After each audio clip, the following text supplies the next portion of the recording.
Wisconsin Badgers basketball? You're listening to 100.5 ESPN WTLX Monona, Madison, a Good Karma Brands radio station.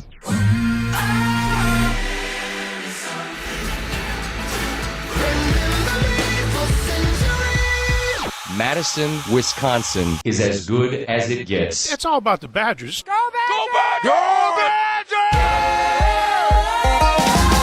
Games like this is what really separates college football from everything else. Open up the history books. Here comes Rondell. That was J.J. Watt, and what a story this young man is. Gordon again. What a performance by Melvin Gordon. And the pass rush gets home for the Badgers. Camp Randall lets it roar. An unrivaled fan base, the best college sports town in the world. This is ESPN Wisconsin College Game Day. So live it up right here, right now. Till the sun comes up and the lights go out. So live it up right here, right now. It's a long time. A handful of weeks. We can say the two words we've been waiting to say for so long.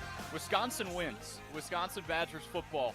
13-10 victors over a 23rd ranked Washington team. It is the first ranked win since 2021 against number 9 Iowa. So looking back, that is the first ranked win for Wisconsin in the Luke Fickell era. This is ESPN Wisconsin College Game Day, brewed by Coors Light. We are live at the Seminole Tap in Fitchburg. We're on 100.5 ESPN Madison and the ESPN Madison and Milwaukee YouTube channels. I am joined here to my left by Adam Mertz, newer guest on the postgame show. You're typically helping out the pregame crew. Right. And maybe we Riley need to get you out here more right. often. Yeah, wait a minute. You know, maybe they win when Mertzy's on the A little postgame. correlation, possibly. And then to my right, you hear Riley Jauch. My name is Cory Sparks. Owen Dimpful is producing back at the Everlight Solar Studios at 100.5 ESPN Madison. You can also find us on the ESPN Wisconsin app and, again, the ESPN Madison and Milwaukee YouTube channels. Wisconsin 13, Washington 10. The rushing touchdown for Carter Smith, the dagger. It was the first time, Riley, we'll start with you, that we were pacing around in the fourth quarter because the game was still within striking distance for this team. Yeah, and not only was it within striking distance, they were leading for the first time against a Power 4 opponent since last year against Oregon. And there were so many parallels. I am so happy right now. This has the opportunity to be a program-shifting win. There was all the noise this entire week. Chris McIntosh backs Luke Fickell for the third time this season. Everyone's losing their minds. They're ready to throw the baby out with the bathwater. This program is done. They have gone nothing but backwards under Luke Fickell. And how does this team respond? They come out, they play their asses off today, and they get Luke Fickell's first-ranked win. That defense was stellar. The offense did just enough to win with zero passing game, essentially. Sean West, I think, was the leading passer today. The punter's the leading passer, and this team still finds a way to gut out a win. That is finally – this team showed life, and I don't want to say that this is what this team can be because the offense is still essentially non-existent, but that defense, that is a hallmark of Wisconsin football right there. A stout defense that is able to hold a more talented team and a very talented offense. I thought Washington was underrated and better than another 23rd ranked team in the country coming into this game, and they stymied everything they were trying to do. The only points they gave up, the only touchdown they gave up was when Washington started on the 1-yard line. Yep. So this team, they showed up, they got the job done, and there were so many parallels to the Oregon game last year and the Penn State game as well, where they were so close, but they still ended up on the wrong side of the final score. And even though Chris McIntosh says it's not all about wins and losses, it was very nice to get a win tonight. One felt pretty damn good. It's different. It's very different. Mertzy, your initial reactions, your opening statement, if you will, to Wisconsin's third win of the season. Hey, for a team that has not shown much desire, heart, focus, discipline, put your label on it this entire year. You thought that they'd come out with a fire this year, knowing that everything was on the line in terms of their coach's credibility, their growth as a program. We've seen nothing this year. And for them to come out today and play like this is amazing. As you said, offensively, we're not even going to talk about that. They won right in now. spite of the offense against a ranked opponent. Spite of the offense. But what I noticed was I was out in Oregon actually at that game and watched that defense play and compete, and those guys were great. They were great that day. How many times, though, have the Badgers put together back-to-back performances in Luke Fickell's tenure? Not often. No. Not often. No. And they came out today on a mission. They came out today on a mission. And they delivered, and they did just enough. They put the pressure on Washington and made Washington make mistakes. I was thinking to myself, like, if you're on the opposite sideline on the post-game show, you got to be pulling your hair out. Yeah. Oh, my goodness. Right? They're playing for everything today. You're like, what happened to my team that I thought was maybe on the fringe of playoff contention? They look like garbage. Yeah. And a lot of that, hey, there's a lot of stuff that's self-induced. But let's give a lot of credit to that Badger defense. They made Washington make mistakes. And this team made the other team make mistakes today. And I think that's the story of the game. They put pressure on, and they made Washington make plays, and they couldn't. Impressive. You both have hit on it. This team has heart. If there were a lot of different examples of criticism coming out when Mac first had his letter and then essentially his declaration this week, I'll call it that Luke Fickell's going to be the head coach in 2026. But one thing that nobody in this country can deny right now is that this football team is playing for him, is playing for the pride of this program.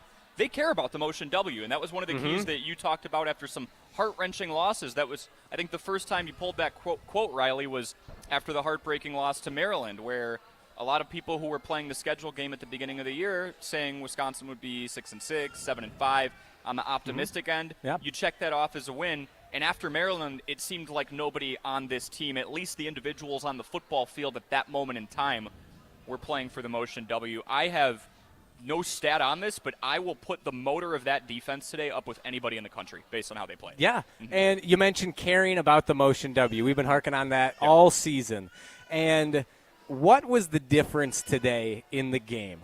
The freshman linebackers, the youth. Multiple. Yep. They care. Cooper Catalano. Let me read this stat line for you. Let's hear it. He joined the jump around this Thursday. Maybe for future Badgers, you want to have a great game, join the jump around. Cooper Catalano, though, he is fantastic. Love that guy. 19 total tackles. He led the team. 19. 12 of them solo. He had more solo tackles than anyone on Washington's defense.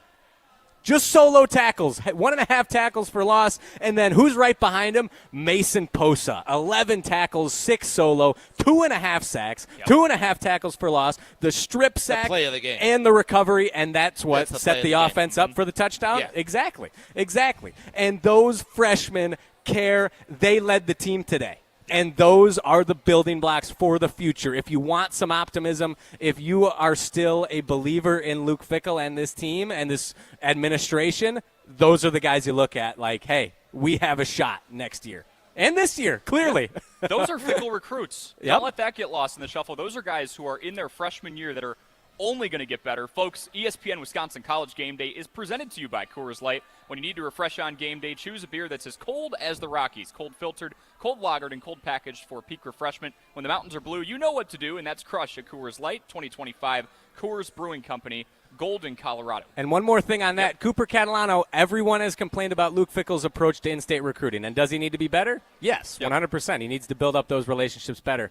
But Cooper Catalano is from Germantown. He's from Richfield, Wisconsin. He is an in-state kid, and he is leading that defense. You think he cares about the Motion W? Yep. You're damn right he does. And that's where I say we need more of those, right? That's where that criticism came in this week. Chris McIntosh, after he made his declaration, came on Wilde and Tausch a couple of days ago and was saying, hey, we are sticking with Luke Fickell going forward. We believe that, obviously, we have fallen short of expectations this year, but we have the crew in sight right now. We're going to analyze everything in the offseason to hopefully move forward, but in-state recruitment is one of those huge topics, and Mertz, when you have somebody like Catalano who grew up right here in Germantown, tearing it up, 19 tackles, 12 of them solo, 1.5 TFLs. I mean, he's had a monster performance.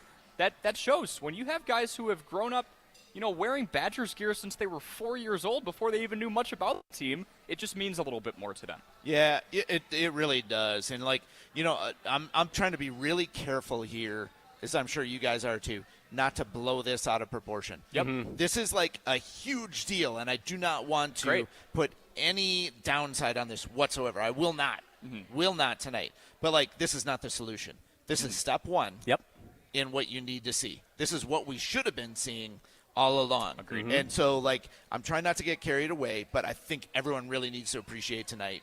They need to appreciate a guy like Cooper Catalano, who came in and made this kind of statement tonight. You're right. The in-state thing does matter, and it's this identity issue that people talk about with the program. And it's whether it's a kid from Wisconsin or a kid who identifies with Wisconsin. Either way, you have to have something to rally around as a brand, as a program, an identity. And, maybe they're rebuilding it. Maybe this is the beginning of the rebuilding of that tonight, of we're going to be hard-nosed, we're going to be disciplined, we're going to make the other team make mistakes, we're going to stick up for our own guys. There's a lot of things that happened tonight that gave me hope that I have not seen, honestly, since the Oregon game last year.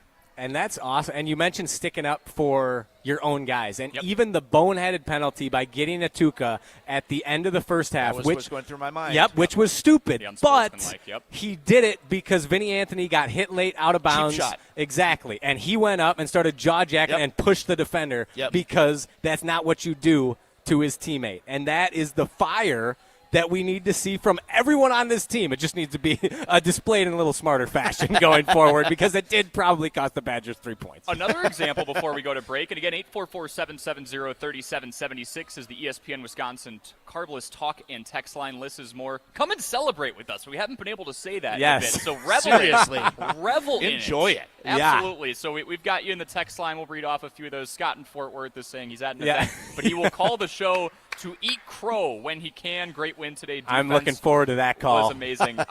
Riley, you brought up Gideon Atuka's unsportsmanlike penalty at the end of the first half. That wasn't too smart, but it was. It showed someone getting animated and sticking up for their teammate. Carter Smith's first play from scrimmage after Danny O'Neal leaves the game with a non-contact is a 9-yard rush up the far sideline. He gets up, starts trash-talking Washington DBs, and is fist-pumping everywhere. And you and I are laughing in enjoyment. Oh, my goodness. This is someone who, A, cares about the motion, W, and B, is boosting morale for what, let's be honest, has been a melancholy program the last few weeks. Yeah, and I believe in my text chain with some of my friends who are also watching the game at the same time, or I can't remember if this is our conversation. No, we were talking about this in the studio with our producer, Owen Dimpfel.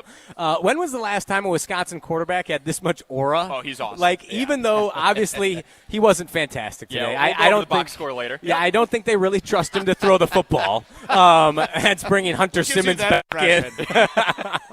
But outside of that, he played with a juice, with an energy, and a confidence that we haven't seen in a very, very long time at the quarterback position. And he's a true freshman. Yeah. I'm very confident he can put the pieces together moving forward with a whole another offseason to work on his craft. But then also, I want a picture framed of him looking at the student section when he scores that touchdown to tie the game.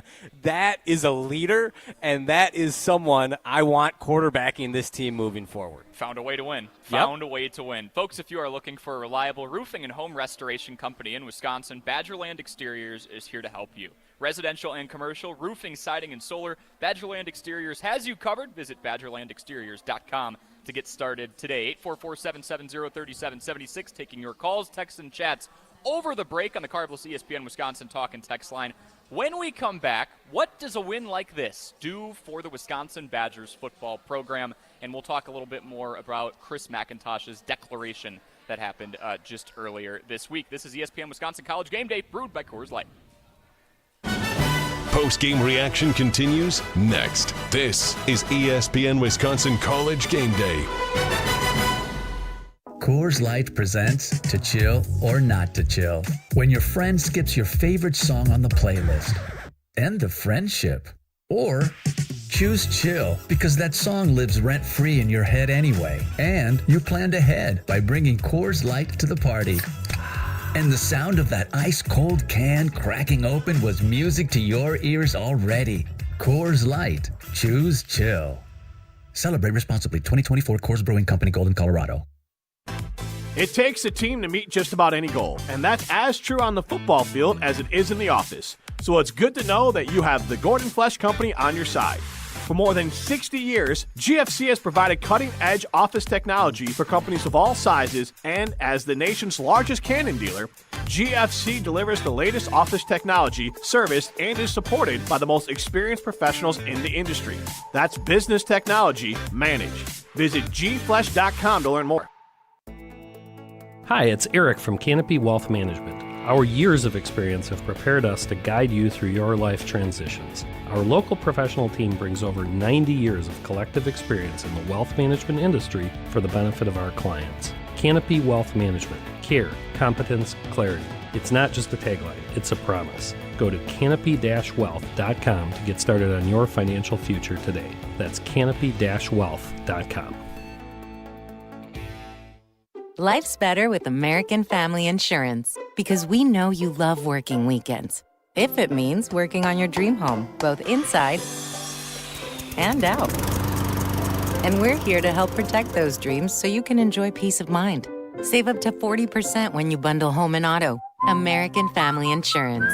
Get a quote and find an agent at amfam.com. Products not available in every state. Some exclusions apply. American Family Mutual Insurance Company SI and its operating company 6000 American Parkway, Madison, Wisconsin. The pulse of the Milwaukee Bucks, straight from a Bucks legend. Can't get it off. Marcus Johnson will, though. You can't leave him alone for a 12. Tap into Here District with Marcus Johnson on Bucks Plus. Marcus and his son Chris offer a weekly beat on Bucks basketball. Get your questions answered and hear from the biggest names in basketball. Find Here District with Marcus Johnson at bucks.com/plus on the Bucks app or wherever you get your podcasts. Planning a corporate event, private party, or team outing? Madison acts as your state-of-the-art entertainment spot. Whoa, you nailed it! Featuring 8 lanes of axe throwing, craft beer, and interactive games, plus digital target projection and scoring. For even more fun, check out their indoor backyard. 2,000 square feet of shuffleboard, cornhole, yard games, bar table games, and more. Book your corporate event or holiday party now, before their lanes fill up. Go to MadisonAxe.com or head to their location on Stoughton Road today. At Hazelden Betty Ford, treating mental health isn't just about breaking old patterns, it's about braving new ones. As the leader in alcohol and drug treatment for 75 years, we know caring for addiction, anxiety, depression, and trauma goes hand in hand. We're here for you with new tools when life breaks down. Discover your path to better mental health at hazeldenbettyford.org/Wisconsin. Sponsored by Hazelden Betty Ford Foundation.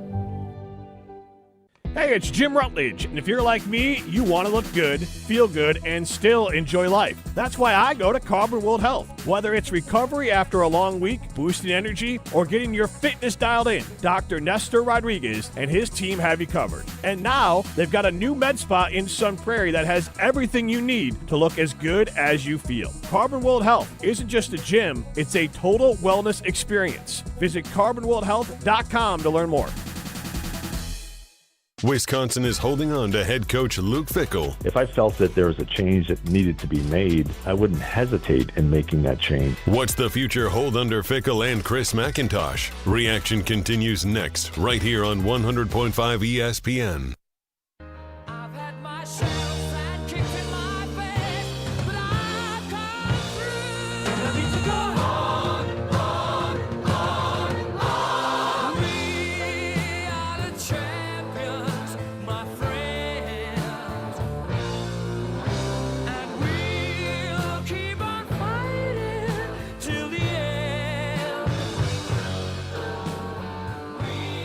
Bumper to go into our second segment of ESPN Wisconsin College Game Day. We feel like champions after taking down number 23 overall Washington, a ranked victory in the Luke Fickell era.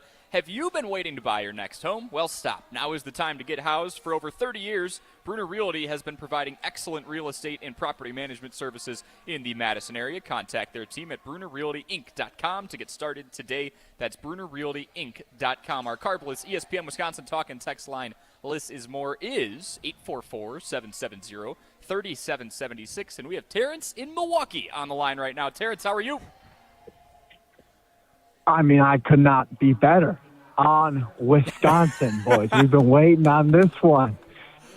Yes, sir. Damn right, Terrence. Oh, first I want to give my flowers to Riley Jauch.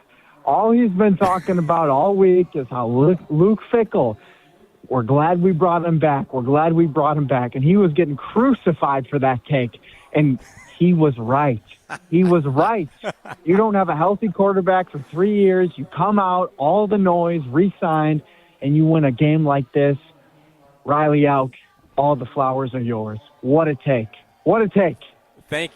Thank you so much, Terrence. I can't tell you how much I appreciate that. I was eviscerated on Twitter this week for my take, saying that I still believe in Luke Fickell, and I want him to be the guy to turn this team around. And today, even though, like you said, Mertzy, is it everything? No. But is this a massive, massive stepping stone? Huge. And finally some real evidence? Like, that's the coach I want, a coach that instills toughness, grit into this team and can fire them up for a big victory over a more talented team. That is the Luke Fickell I've been waiting to see. We've all been waiting to see, and at least for tonight, I am vindicated. I am vindicated. So thank you, Terrence. You're a real one. You're a real one. What can I say? Yeah, and listen. Luke Fickell this, Luke Fickell that. The story of the game, anyone can agree unanimously. Cooper Catalano. You go look at that box score and you tell me what stands out. I'll tell you what it is. Cooper Catalano. 18 total tackles. That is insane. You don't see that from a freshman across any Power 5 program. That dude just finds the ball. Game wrecker. This guy is going to be a problem for 4 years. Beast. Cooper Catalano. What a dog. Thoughts? Yeah, I think my only pushback on you, Terrence, there is that I think he's only going to be a problem for 3 years. I think he's going to the league after his junior season if he's putting up these kind of numbers. Keep this pace his up. Freshman season, I heard from somewhere, I can't remember where, but he's just a basset hound to the football. He sniffs it out, and he attacks, and he just murders anyone who has the football. All in his mind is Cooper fine ball. Cooper fine ball. That's all he does. That man is going to be a great top 10 pick in a couple of years. I don't know, maybe to the Miami Dolphins. He's going to be a great player in the National Football League. He's going to be a great Badger. And him and Posa are going to be what brings Wisconsin back to that respectable stature that they were in for so long. They care. And by the way, you never see a team that's 2-7, 2-6, you know, like a record that bad, but a locker room that together than you have with this Badger team. They just have not given up, and they came out and they showed it today. This is one of the most admirable performances I've ever seen from a Badger team. Beautiful. Damn right, Terrence. I could not agree with you more. And now we're just counting down the days until we get the joint Cooper Catalano, Mason Posa statues outside of Camp Randall Stadium. Maybe near the Arch, maybe near Barry and Pat Richter. We'll see. We'll check with the city on that. Yeah, absolutely sensational performances and a fantastic call from you, Terrence. I'm going to give you your flowers. Thank you. Oh, man. Let's keep going. Fernando Mendoza doesn't know what's coming next week. No, he does not. They were vulnerable. We've now seen them at a vulnerable state. They can be beaten. Yep. He bleeds. The Rocky IV quote, he bleeds, Rock. They bleed just like us. They bleed just like us. Yep. A bowl game is still on the table. Don't forget that. That's the crazy part. No, seriously, it is. Right? Yeah. They kept their bowl, not eligibility, but pathway to bowl eligibility alive today. Yeah, mathematically. However you want to look at it. Right. Terrence, we appreciate you. All right, Riley. That's all I got. I'm going to go try and find Cooper, get an autograph or something. All right, good call. Good call, Terrence. It's going to be worth a lot of money someday. Someday. Great stuff. Well, all right. Look, up and down the box score, you brought it up, but 19 total tackles, 12 of them solo, a tackle for loss and a half, if you will, for Cooper Catalano. Mason Posa. How about the strip sack? We got to bring that up because that was actually on my drive over here. So I get out of the car and I see you like parked diagonally from me, Riley, and you just go Mason Posa, and you flex on me, and I'm like, what did he do? And you're like, oh, strip sack, and we got the ball inside the 10. It's hard to quantify how meaningful that was, especially considering this offense. They're running the ball decently in the first half. Washington, as top 25 teams do, made the adjustment, made it a little tougher for Wisconsin to move the ball down the field, relatively one-dimensional today, and that's probably being nice about it. But what you do for an offense, it's hard to quantify the meaning of what Mason Posa did right there, because all of a sudden he just said, hey, guys, get like 6 or 7 yards, and you're fine. Yeah. And they were able to do it. A couple of Carter Smith, nice one. A couple of Carter Smith runs, punched it in. Yeah, my experience, you were parked diagonally from me, and I'm listening to Matt LePay and our guy Mark Tauscher on the radio call. And Matt LePay, I love, like, the fact that this year has been so brutal means that all his big calls are that much bigger. Yep. Like, you can just feel the extra energy from Matt. It is fantastic, and he just went ballistic. It was such a good call. His voice almost cracked. Like, he was that excited. It was a sensational call by Matt LePay on the strip sack, and then obviously I'm fired up and I'm freaking out. And I'm like, okay, here we go. I got to run into the bar and make sure I can see this touchdown. I was sad I missed the strip sack, but like you said, that's how you win with a really still a pretty atrocious offensive performance tonight. You need to make plays, and look what happens when a couple of balls bounce the Badgers' way. Like, they haven't gotten a turnover. This was their second turnover in 7 games. They had 2 tonight, so they had 3. They've only had 2 tonight in their last 7 games. Turnovers make such a massive difference and swing the game. You hear it all the time, turnover battle. And they won the turnover battle today. And on offense, they took care of the football. They put the ball on the turf a couple times, but they jumped on it, made sure they didn't give Washington any short fields, and that was a massive, massive factor today. A couple of suspect snaps, but they prevailed there. Again, it wasn't going to be pretty. The weather is the ultimate equalizer that came into play today. Mertzy, I think you of us 3 are the most grounded with this, in that Riley and I are on top of the world, and you gave us that little reminder in the break and even to start that this is an awesome game. This did not fix the program, but this is step 1 in the right direction. Put simply, what does a win like today against a ranked opponent in your house, literally 2 days after the declaration from Chris McIntosh, do for this program? Oh, I mean, it's huge. Like, let's not underestimate it in terms of what this is. What you do with it, that's up to this program. Yep. That's what we're going to see over the next 3 games. That's why I'm saying don't get carried away. Let's see what they do with it. Yep. But all season long, you were just waiting for a little bit of a spark.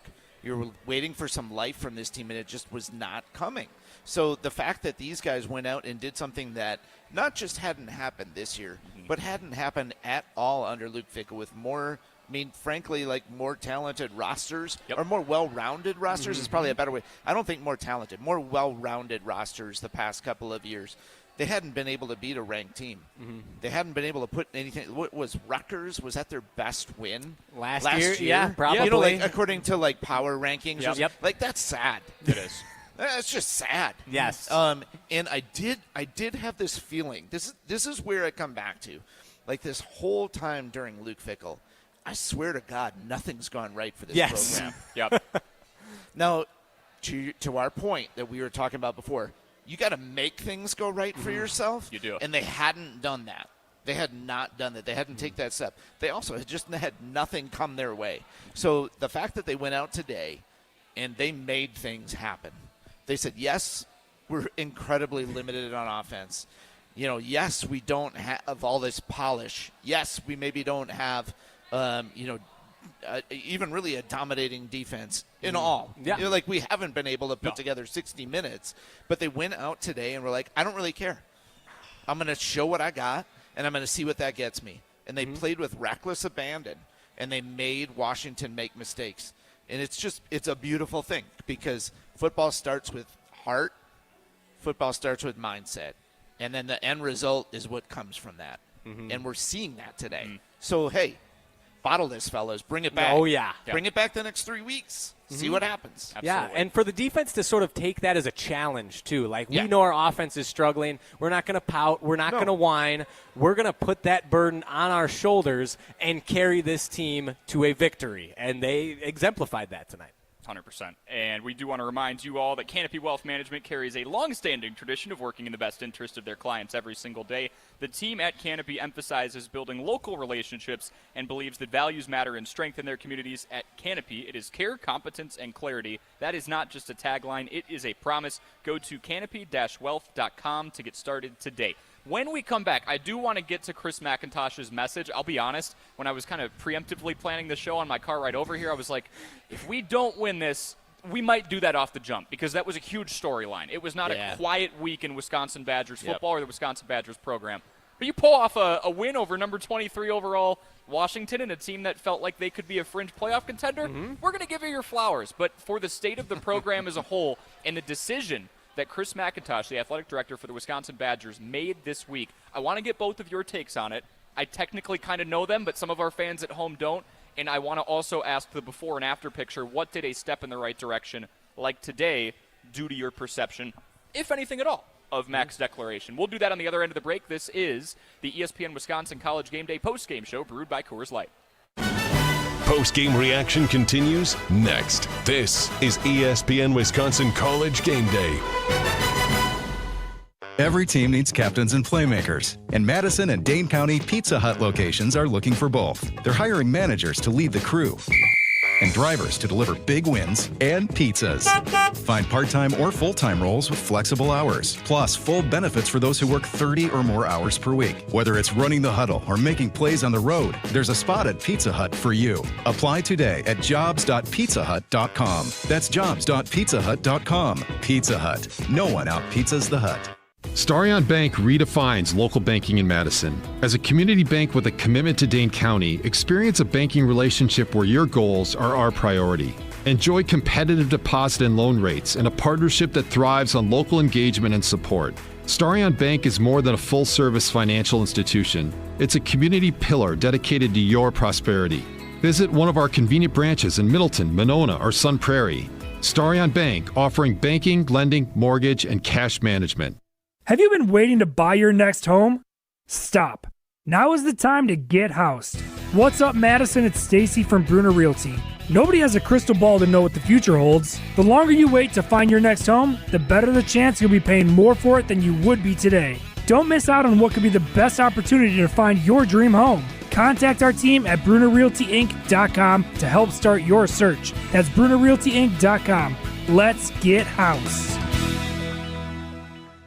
Prize Picks is the best way to win cash on the Packers, on the Bucks, and whether it's football, basketball, or both, Prize Picks makes every game more exciting. Hey, it's Mark Toscher here with ESPN Wisconsin, and I've been playing Prize Picks, and it is as fun and simple as it gets. Which players are going to go off? Which ones are overhyped? Make your picks in less than 60 seconds, and you can turn your takes into cash. Just pick more or less on at least 2 player stats, get them right, and you can cash in. And now Prize Picks has stacks. Pick the player up to 3 times in one lineup. You want more on Giannis's threes, assists, rebounds? Stack them all only on Prize Picks. Plus, you can follow other players and copy their lineups in one click in the new Feed tab. And with injury reboots, if your player leaves in the first half and doesn't return, it won't count as a loss. Deposits are fast and easy with Venmo, Apple Pay, and MasterCard, and more. Download the Prize Picks app today. Use that code WI, and you get $50 in lineups after you play your first $5 lineup. Again, that's code WI for Prize Picks. Prize Picks. It's good to be right.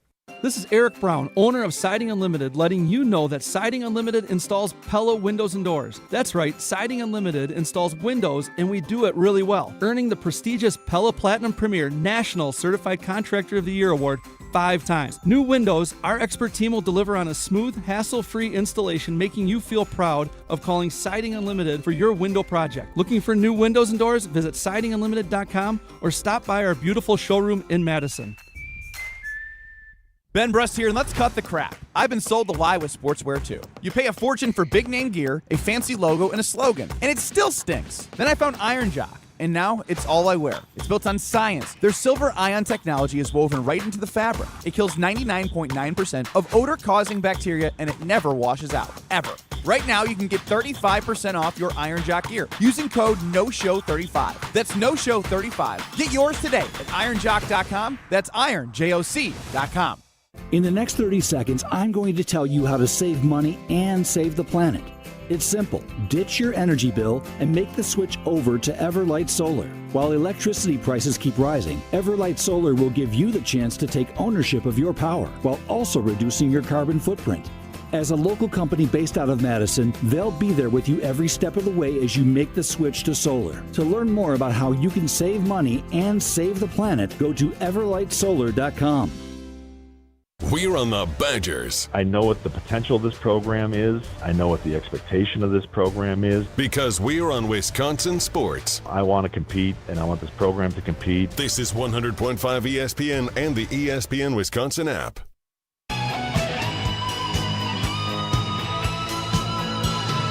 Don't stop believing. Hold on to that feeling. Streetlight people. It feels so good to be back in the win column. This is ESPN Wisconsin College Game Day, the post-game show brewed by Coors Light. We are live here at the Seminole Tap in Fitchburg, and there was jubilation across the board, wire to wire. From the moment we showed up here to the moment that Wisconsin forced essentially the game-winning turnover on downs, everybody was so happy. And you could tell there was some timidness, like, please, we've seen this before. Last year against Oregon, last year against Penn State. Just don't blow it, and they sealed the deal. Wisconsin gets their third win of the season. Cory Sparks, Adam Mertz, and Riley Jauch here with you, reminding you to save money and save the planet.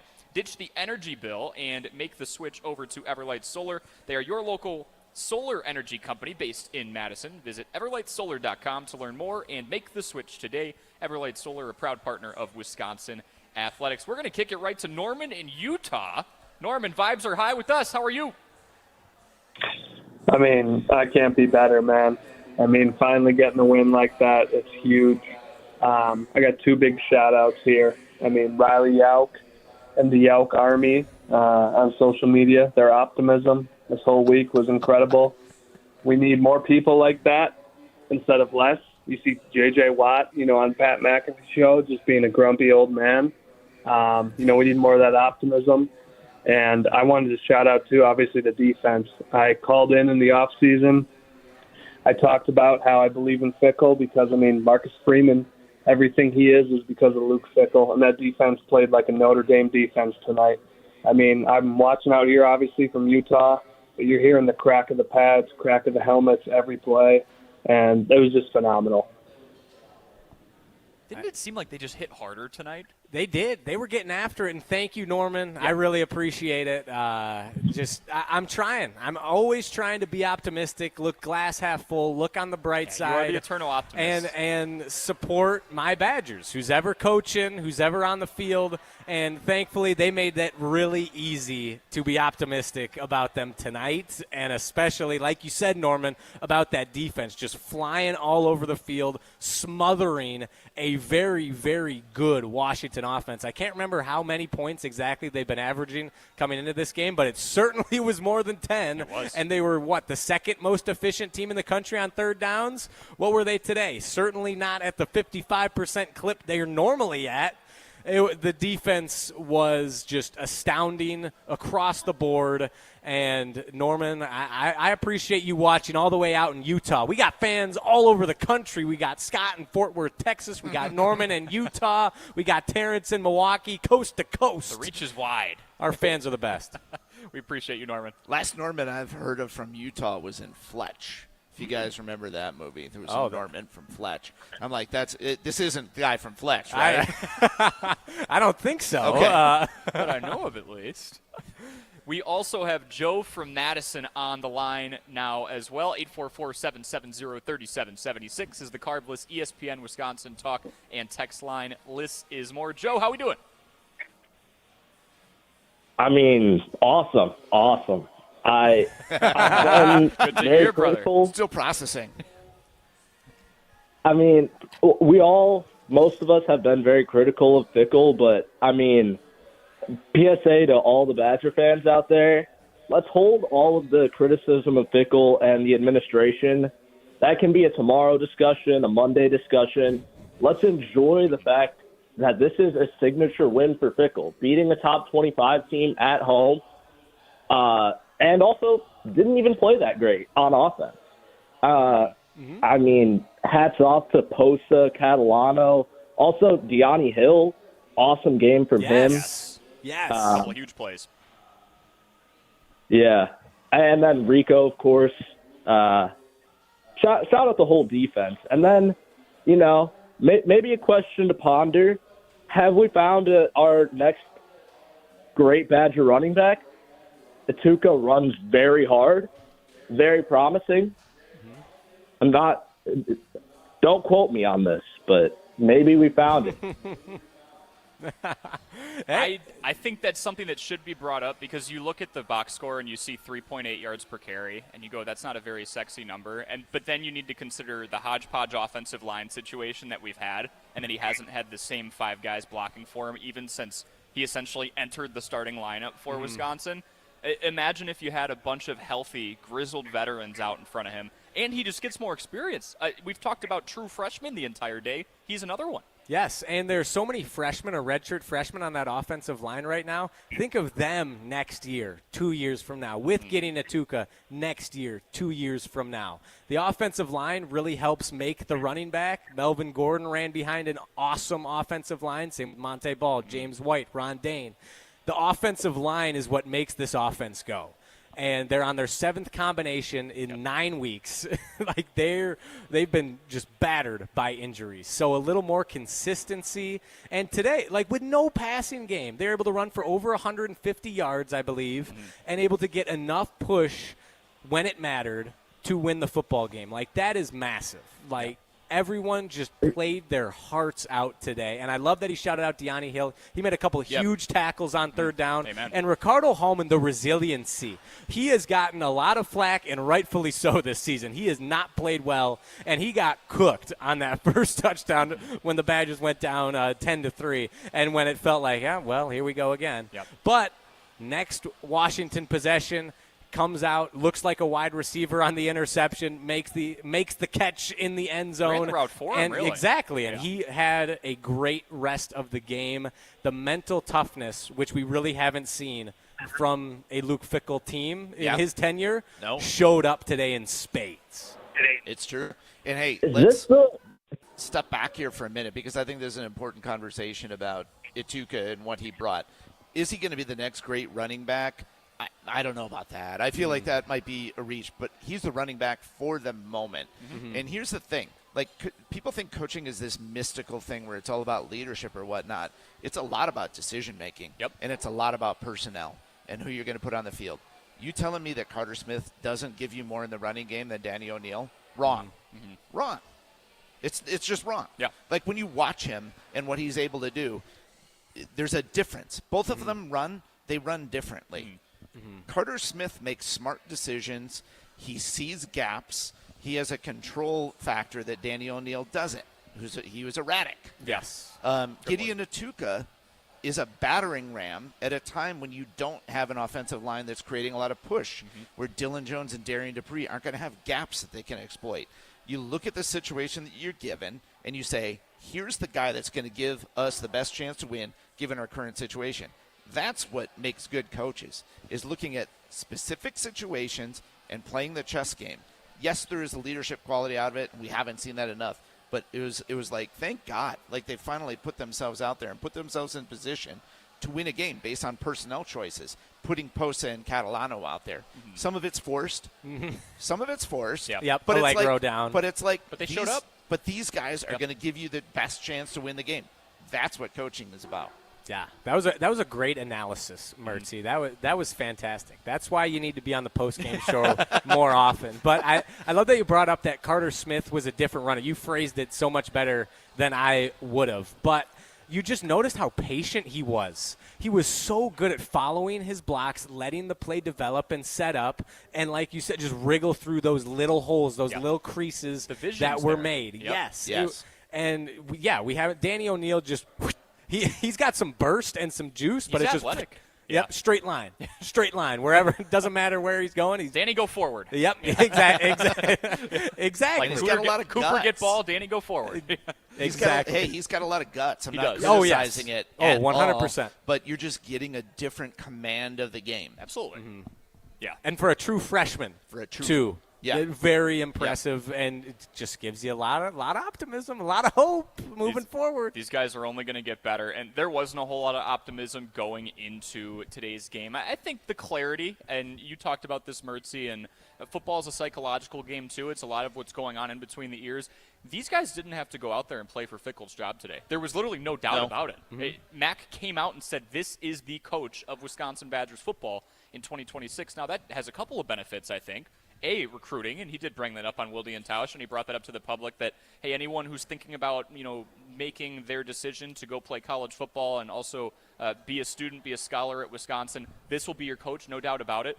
But the guys in the locker room right now, if there was any pressure weighing on their shoulders that if I don't make this tackle, we might be one play closer to me losing my head coach, who's the reason I'm playing football here right now, that's gone. That's completely gone. Yeah, and it's fair. And, whatever you like of the decision or don't like of the decision, that clarity is important. It is. If I'm going to nitpick, I would say that I would have loved to have seen it happen 2 weeks earlier. Yeah. Because there's been a lot that's happened on the recruiting trail since then. Guys taking official visits, wearing other teams' merch, things like that. But he caught it in time that way, and he staked himself to it. We have talked about this a lot, where we didn't want every game to be a referendum on the Luke Fickell era, and it has been. Yeah. It's been that way for a year and a half, it feels like. Yeah. And it's tough, and there was a weight that was carried with that. So I did notice that today. I don't know, you try not to always correlate, but it did seem like there was a difference in the way that those guys played. It seemed a much more comfortable team out there. Yeah. Didn't it? Yes. Yeah. And even they played more comfortable, they played more free during the game, but there was still just such a massive sigh of relief on that sideline. You see, I don't know what assistant coach it was, but just wrapping Fickell up in a bear hug after Mason Posa got that fourth down stop. This was big. This was very important, and this was a massive win, and I feel like a big monkey off everyone's back. 100% agree. And speaking of winning, winners like Wisconsin, I've been waiting to do that with this live read. Go to Ho-Chunk Gaming in Madison. Nice work, Corey. The casino, appreciate you, with the highest payouts in the area. Go be a winner at Ho-Chunk Gaming Madison. They're open right now, and they stay open until 2 a.m. on a Monday. Ho-Chunk Gaming Madison. More spins, more wins, more fun. We will step aside for a quick break. When we come back, I think we'll do a little red hot, ice cold. Very excited for this segment. Very excited for a lot of these segments because Riley so and I different. have been put in a position where we kind of have to make jokes and gimmicks out of them when the result of the game doesn't go very well. Today we can just look at the score and we can just look at the game that unfolded in front of us the last 3 hours and attribute it to that. So red hot, ice cold coming up next. This is ESPN Wisconsin College Game Day, brewed by Coors Light. Post-game reaction continues next. This is ESPN Wisconsin College Game Day. You hear that? That's the sound of Pepsi Zero Sugar, the better tasting, more refreshing Zero Sugar Cola. Listen to that endless pour. Pure refreshment. If it sounds this good, just imagine how it tastes. Oh yeah, so good. Pepsi Zero Sugar. Let your taste decide. Metro Ford of Madison is Madison's trusted Ford dealership. Whether you're in the market for a new or new-to-you vehicle, Metro Ford of Madison has the customer service that's second to none. With a legacy of excellence and an extensive selection of quality Ford vehicles, it's the place to go for the new Ford of your dreams. Browse their inventory, schedule a service, or see this month's offers at MetroFordofMadison.com. That's MetroFordofMadison.com. Or visit them on the east side of Madison today. Hey, it's ESPN Wisconsin's Alex Stroh for my great friends at Door County Distillery. Locally produced, handcrafted, award-winning spirits made locally in beautiful Door County. It's the best time of the year. It's bourbon season. Weather outside getting a little chilly, but you can stay warm with a delicious glass of the Door County Distillery bourbon. Or check out Door County Distillery exclusives like their cherry bourbon and their bat bourbon. It's bat good. Visit their website, doorcountydistillery.com. That's doorcountydistillery.com. Want to move better, play faster, and compete at a higher level? Train where Wisconsin's top athletes go. Total Athlete Performance. From middle school phenoms to the pros, TAP is Madison's #1 destination for speed, power, and athleticism. Their proven systems, expert coaches, and cutting-edge equipment help you dominate your sport. Can't make it in? Train anywhere with the TAP mobile app. Spots are filling fast, so don't wait. Visit tapwisconsin.com to schedule your free athletic assessment today.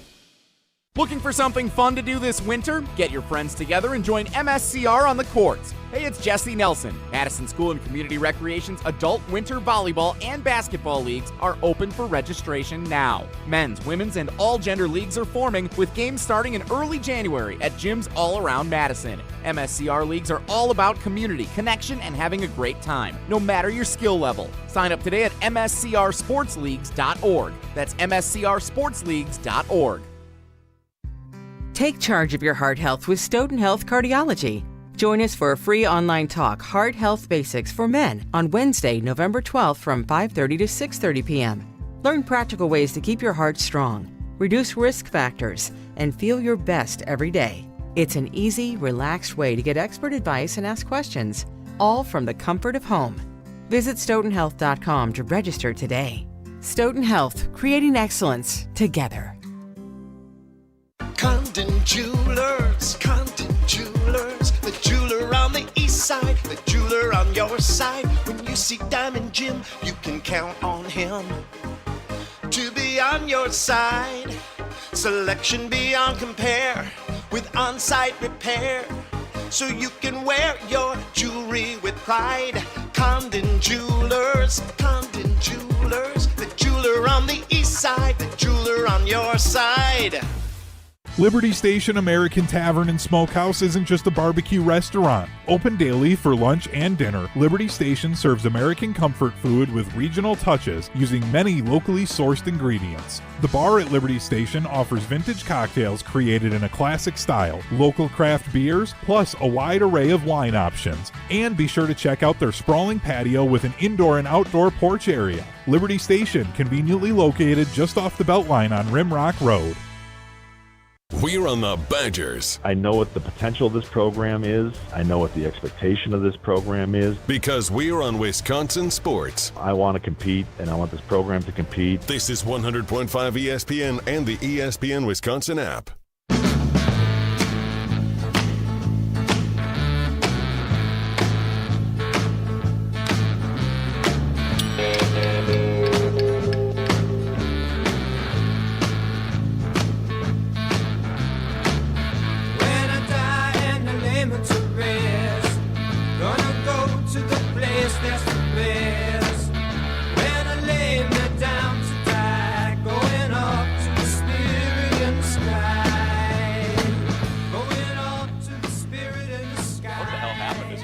Question. We just had a fan come up to us here. We are at the Seminole Tap in Fitchburg.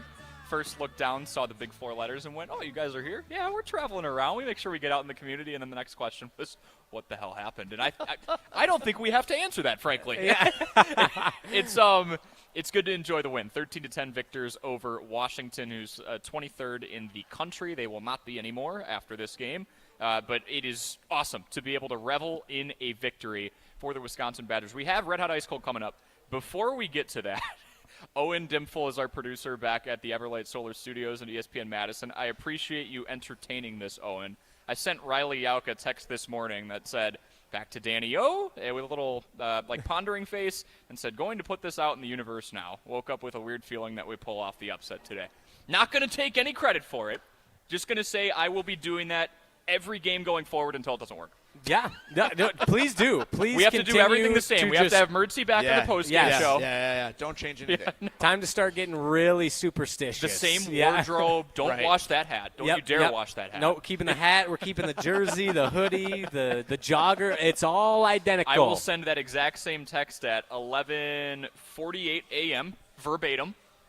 And we'll just go from there. All right, perfect. Sounds like a plan to me. Even though that's going to be 48 minutes into the game against Indiana, but we'll iron that out later. If that leads to them upsetting number 2 Indiana, I would send it every week. I don't care. We will roll with it. One more opportunity to take great advantage of this. It's our friends at Liberty Station running a game day shuttle program during home games this football season for just $20. Get a Coors Light and a round-trip ride to Camp Randall. It all starts at Liberty Station American Tavern and Smokehouse, located off the Beltline on Rimrock Road. I'm excited for this one, boys. It is time for Red Hot Ice Cold. Ho was scorching. Going to keep it himself, another rushing touchdown for Wisconsin. Pouring it on in Piscataway. Who froze up? Block from his end zone. It's picked off. Jalen Reed. Touchdown. Huge play from the Penn State defense. It's time to play Red Hot Ice Cold on ESPN Wisconsin College Game Day. He's got a fever. We've got a lot of red hot to touch on. I have a weird feeling about that. Cory Sparks, Adam Mertz, Riley Jauch here with you on the ESPN Wisconsin College Game Day post-game show brewed by Coors Light. Adam, you are the guest. I will give it to you first. How about that? Red hot. Take it away. What was going well for the Cardinal and White today? You know, there was a stretch. I was just looking back at my game notes. There was that stretch there, and it was either third or fourth quarter. It was third quarter yet, when Sebastian Cheeks got after Devon Williams and caused the intentional grounding, and then there were 2 false starts after that. Like those, they had them psyched out on the student end of the field. Not that it mattered that much. The shirtless guys were out. Shirtless guys were out. Tarps were off today. Tarps were off. Maybe 2/3 full. Yeah, you know, whatever. But like you could tell they were in their head. Yeah, they were in their head. They'd done enough throughout that game to really scare the hell out of that Washington offensive line.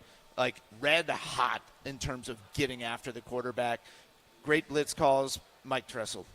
Give credit where credit's due. Absolutely. I love that. And what did you say, Riley, about the crowd? They weren't there per capita. They did their job. Yes, per capita. Like, per capita, that's like the best Badgers crowd we've had this season in a long time. I like it. The average decibel per fan was a lot higher today. Yes, exactly. Awesome. Exactly. My red hot is going to be just one word: morale. Whether it's Carter Smith throwing the fist pumps out there after a 9-yard rush, his first play from scrimmage in a Wisconsin Badgers football uniform, whether it's Mason Posa getting after it after his strip sack, or Gideon Atuka rocking a defender, or our punter converting on a 24-yard pass. We were pulling out all the stops, but you don't do things like that. Run hard, throw the fist pumps, pull off a fake if morale is not up. You have to have some sense of belief to exude confidence, to take a risk on fourth down, and to show that type of emotion. So red hot is just the morale of this football team. They're whooping in the locker room right now, and they deserve to. Yes, they certainly do. My red hot today, and Mertz, I want your take on this afterwards, is Hoodie Fickell. How about that? We need to talk about that. He doesn't wear the team vest. Even last week against Oregon, he had the jacket on, the windbreaker on over the team vest, and they play him tight. They play him close. And then what happens today? It's their salute to service, Veterans Day, or Veteran Memorial Day, I guess you can say. I'm butchering the name of it. No, you're right on veterans.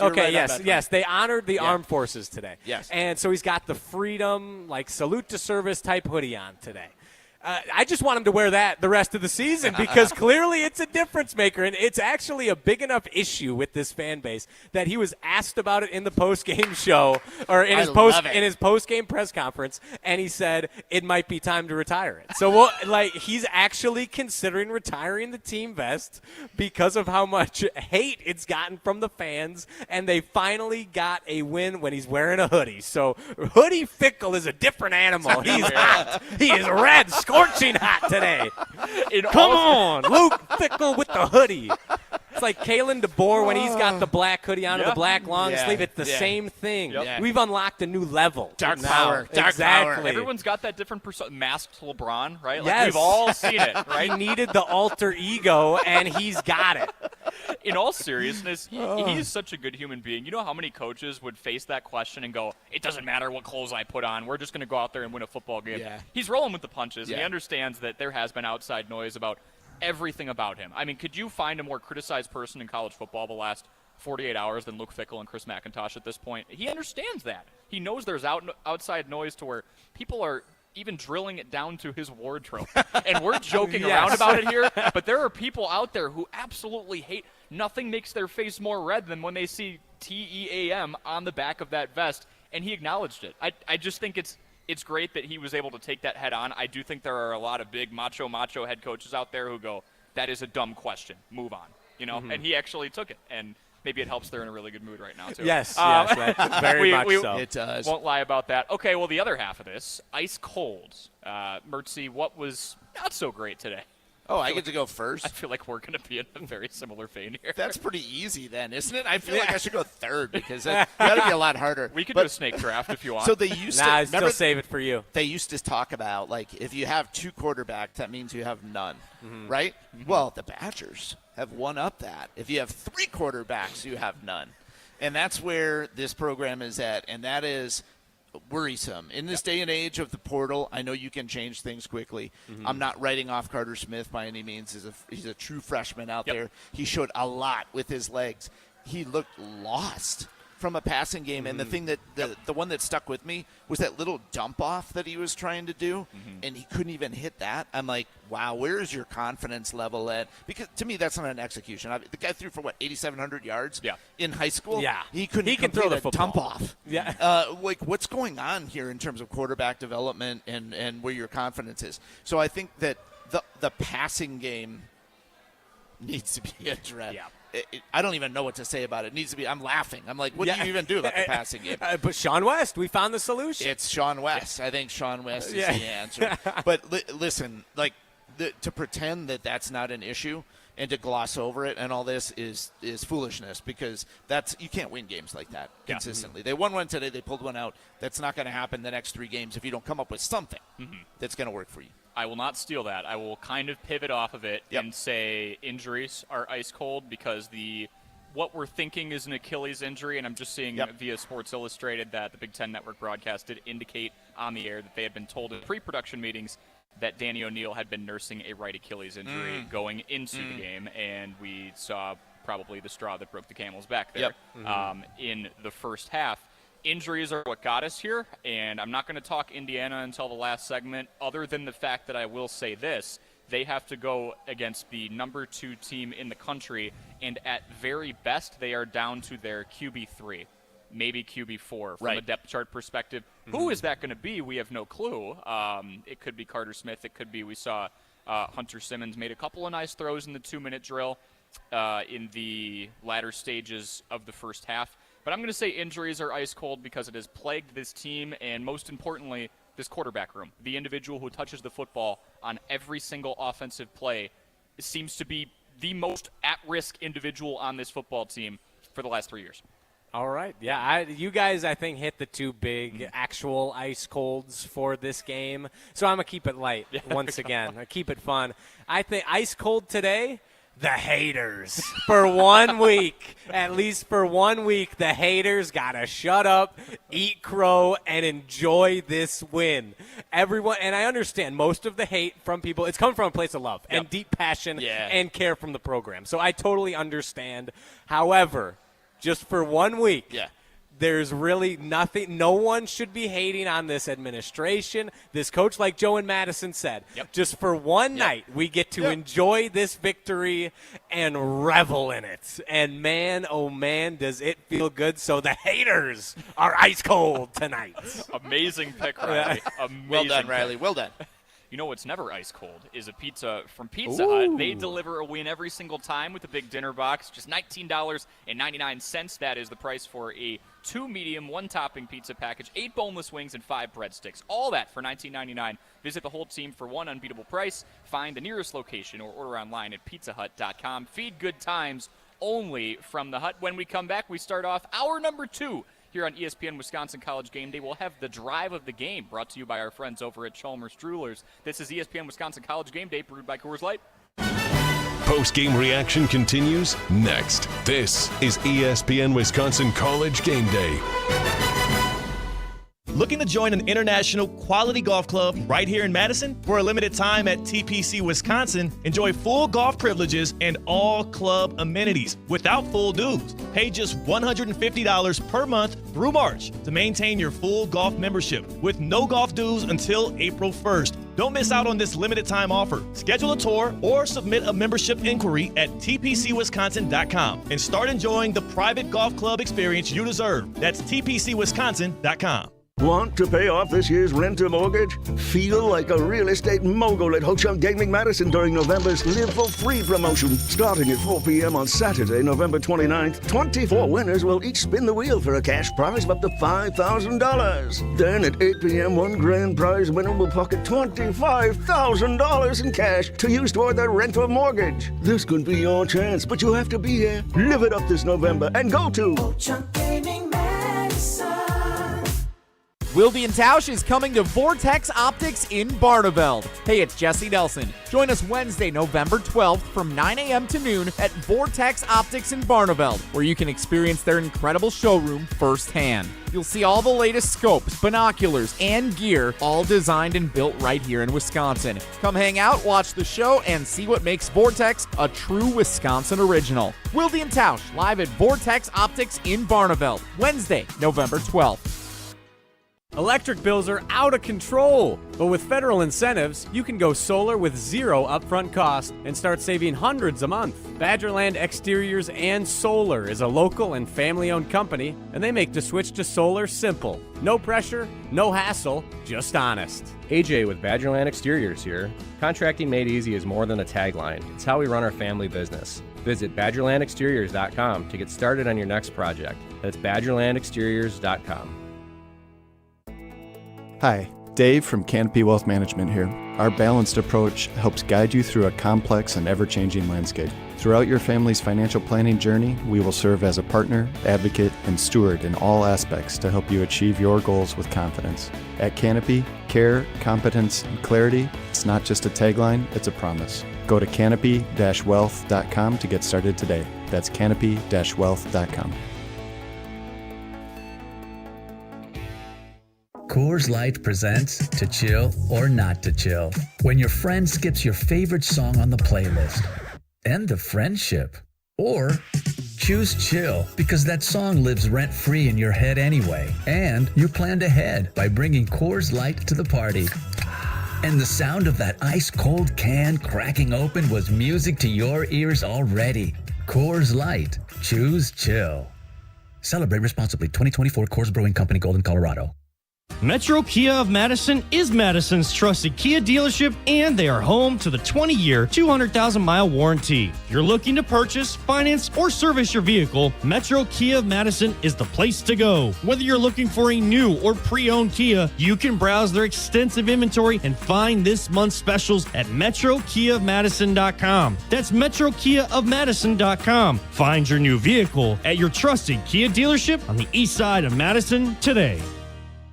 To help those who want to be helped, but may not be able to afford it. That's what PGA Tour winner Grayson Murray had envisioned for a foundation before he sadly took his own life at just 30 years old. His parents channeled their grief into creating the Grayson Murray Foundation, carrying out his vision to help those struggling with mental health and addiction. To donate and learn more, visit GraysonMurrayFoundation.com. Hey, this is Jonathan Blackwell of Wisconsin Badgers basketball. You're listening to 100.5 ESPN WTLX Monona, Madison, a Good Karma Brands radio station.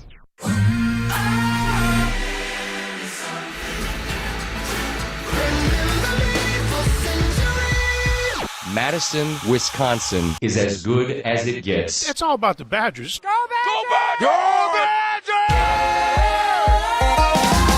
Games like this is what really separates college football from everything else. Open up the history books. Here comes Rondell. That was J.J. Watt, and what a story this young man is. Gordon again. What a performance by Melvin Gordon. And the pass rush gets home for the Badgers. Camp Randall lets it roar. An unrivaled fan base, the best college sports town in the world. This is ESPN Wisconsin College Game Day. So live it up right here, right now. Till the sun comes up and the lights go Away we go with hour number 2 on the ESPN Wisconsin College Game Day postgame show.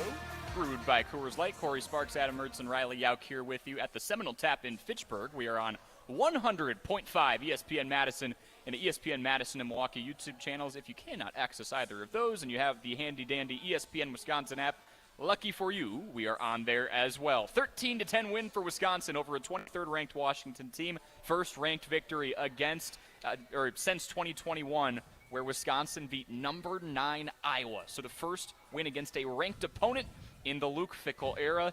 Jubilation across Camp Randall. Jesse Nelson just sent me a video of the field storming. We're going to get to that. We are going to get to that. But first, we have our drive of the game, and boy, do we have options. It's the drive of the game. He's got the corner, and the Badgers touchdown answers quickly. On ESPN Wisconsin College Game Day. The Badgers punctuating and pulling away. The drive of the game is brought to you by Chalmers Jewelers, helping guys score for more than 25 years. Typically, when someone says we have options, it means like a lot of good options. Yeah. This team scored 13 points, but Mertz, you were going up and down the drives in our break, and you're going, whoa. Well, our longest drive was 58 yards, but it was turnover on downs back in the first. There was a 31-yard drive in there, but that resulted in a missed field goal. It was actually the shorter drives today, Riley, that Wisconsin converted on and scored on. Thank you very much, Mason Posa, for 7 of those 13 points, right? But, Riley, I'll let you kick us off. I know we were scheming over a couple of different options. What was your drive of the game presented by Chalmers Jewelers today? Yeah, it's wild. Our 3 scoring drives totaled 47 yards as a whole. Like, that is just wild. Like, the fact that they got a win with 47 yards contributing to scoring drives is just insane. But I'm going to go with the obvious one. The touchdown drive, 2 plays, a whole 7 yards in 40 seconds. That's Badgers football right there, taking advantage of the fantastic situation your defense puts you in and finally putting 6 on the board. Only their second touchdown? It's their second touchdown in as many games, which is nice. But I can't remember how many quarters it was. It was 15 quarters before they scored. Dry spell. Yes. So, and that was in the 4th quarter. So now this is the second touchdown in 19 quarters. Oh, wow. So only the second touchdown in 19 quarters. But man, was it big, and man, did it feel good. That is unreal. I was going to go with the field goal that ended up ultimately winning it. 6 plays for 22 yards, 2:43 off the clock. Mertz, you and I can share this one. I'm going to go the last drive of the game. 2 plays, -5 yards, a minute 08. Why? Because it was the last minute and 8 seconds of the game, and it sealed the first victory in 2 months. That felt so good today. Yeah, because I don't think even with the Miami game or even the Middle Tennessee game, I'm pretty sure we just ran out the clock. Like, we haven't been in victory formation in so long. Probably since Rutgers. Yep. Or Northwestern of last year. Right. A 23-3 win on the road. Like, that was the last time we actually just got to get into victory formation, take a knee, and salt away a victory over a Power 4 squad. And today it's the 23rd ranked team in the land. So it feels pretty darn good. 844-770-3776 is the Cardinals ESPN Wisconsin talk and text line. Less is more. All of you at home, make sure you experience a banking relationship where your goals are their priority. As a community bank with a commitment to Dane County, Starion Bank redefines local banking in the Madison area. Visit one of their convenient branches in Middleton, Sun Prairie, or Monona today or online at starionbank.com. We have Pablo Iglesias on the phone. Before we get to him, very quickly, Mertz, I want to make sure that we do address this, and we can do it more throughout the show. Mm-hmm. But you brought up a very important statement that in order for today to really mean something in the grand scheme of things, Wisconsin needs to find a way to validate today's performance. What does that look like for you?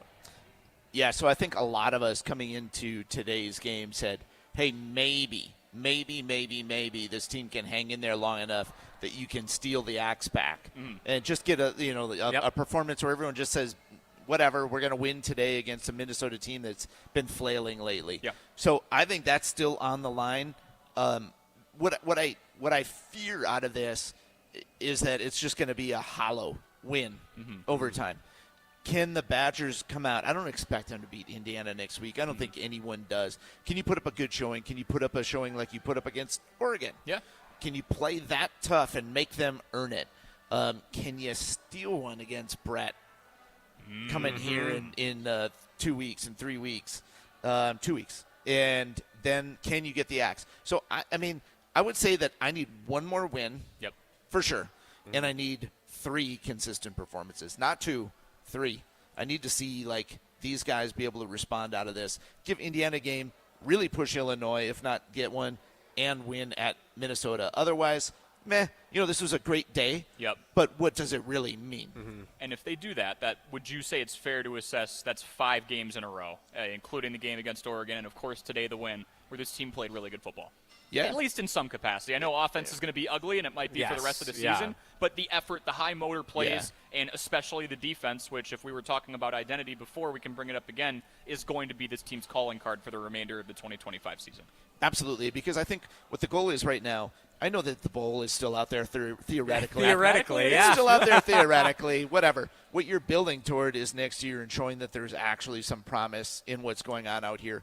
They're limited by personnel offensively at this point. I think you just have to acknowledge that and say we're going to try to get through this year on that standpoint. But you can't just be going to the finish line and going through the motions, which is what I felt before today. That's what it's felt like for a lot of the last month, was like, okay, everyone expects us to kind of just lose out, and that's what we're going to do. And we're not going to do anything to change your mind about how you should feel about this program. We're just going to it's blind faith. Trust that just automatically somehow in the off season we can reset, we can hire some new mercenaries and come in here and change something. It has to start in the locker room. It has to start in the locker room. You can buy all the players you want. That does not buy you heart. That does not buy you cohesion. And so you need to see those fundamentals come here and have something to build on, some level of hope going into 26. Yeah, Very well played. And dare I say, this could be the beginnings of Luke Fickell establishing his culture at Wisconsin. You need to see results, despite what Chris McIntosh says. You need to see wins to establish a positive culture. Those do matter. Yes, they matter significantly. And we haven't talked about Chris McIntosh today. How much does he hate that he said that? Yeah. He's got it. How much does he hate that He had to regret that immediately once it came out of his mouth. He knew that's not what he felt. He knew that's not what he felt. Yes, and I hate listening to Chris McIntosh talk, but it's a positive day. It's a great day Talk more to be about that after in the next segment. Exactly, to be a Badgers fan. But like you were saying, Mertzy, like what we've been missing from Luke Fickell's Wisconsin teams is growth and consistent building upon the positive steps they've taken. We saw it last year. After good games, hard-fought games against Penn State and Oregon that they couldn't finish off, they just imploded against Nebraska and Minnesota and Iowa in between. And we haven't seen anything actually sustain itself. So now finally they get over the hump. They beat a team, a ranked team that's better than them. Won. They win. Not just a moral win. Exactly. A real W. The real UW, you could say. Wisconsin. On Wisconsin. You rah-rah. But we finally see a real W. So now what do you do with that? Can you, like you said, just test Indiana? They got tested tough against Penn State today, so I think they're gonna have a difficult week of practice, and they're gonna be ready to fire on all cylinders against Wisconsin. It's gonna be tough to beat them, but Illinois is gettable. They haven't looked after a hot start. They haven't looked great. They're in a free fall right Minnesota is not a good team whatsoever. No. They just have an easier schedule than Wisconsin does, so that's very gettable. So can we see that consistent growth under Luke Fickell? And if we do, we're going to look back at today's game and be like, that's the turning point. That was the moment. And hopefully that's what we see. Very well said. Hopefully today is a turning point and not just a one-off. Cory Sparks, Adam Mertz, and Riley Jauch here with you. Pablo Iglesias from The Jump Around joins us, a Badger-dedicated podcast on the ESPN Madison YouTube channel. Pablo, it is so great to hear from you over the phone after a victory. How are you, my friend?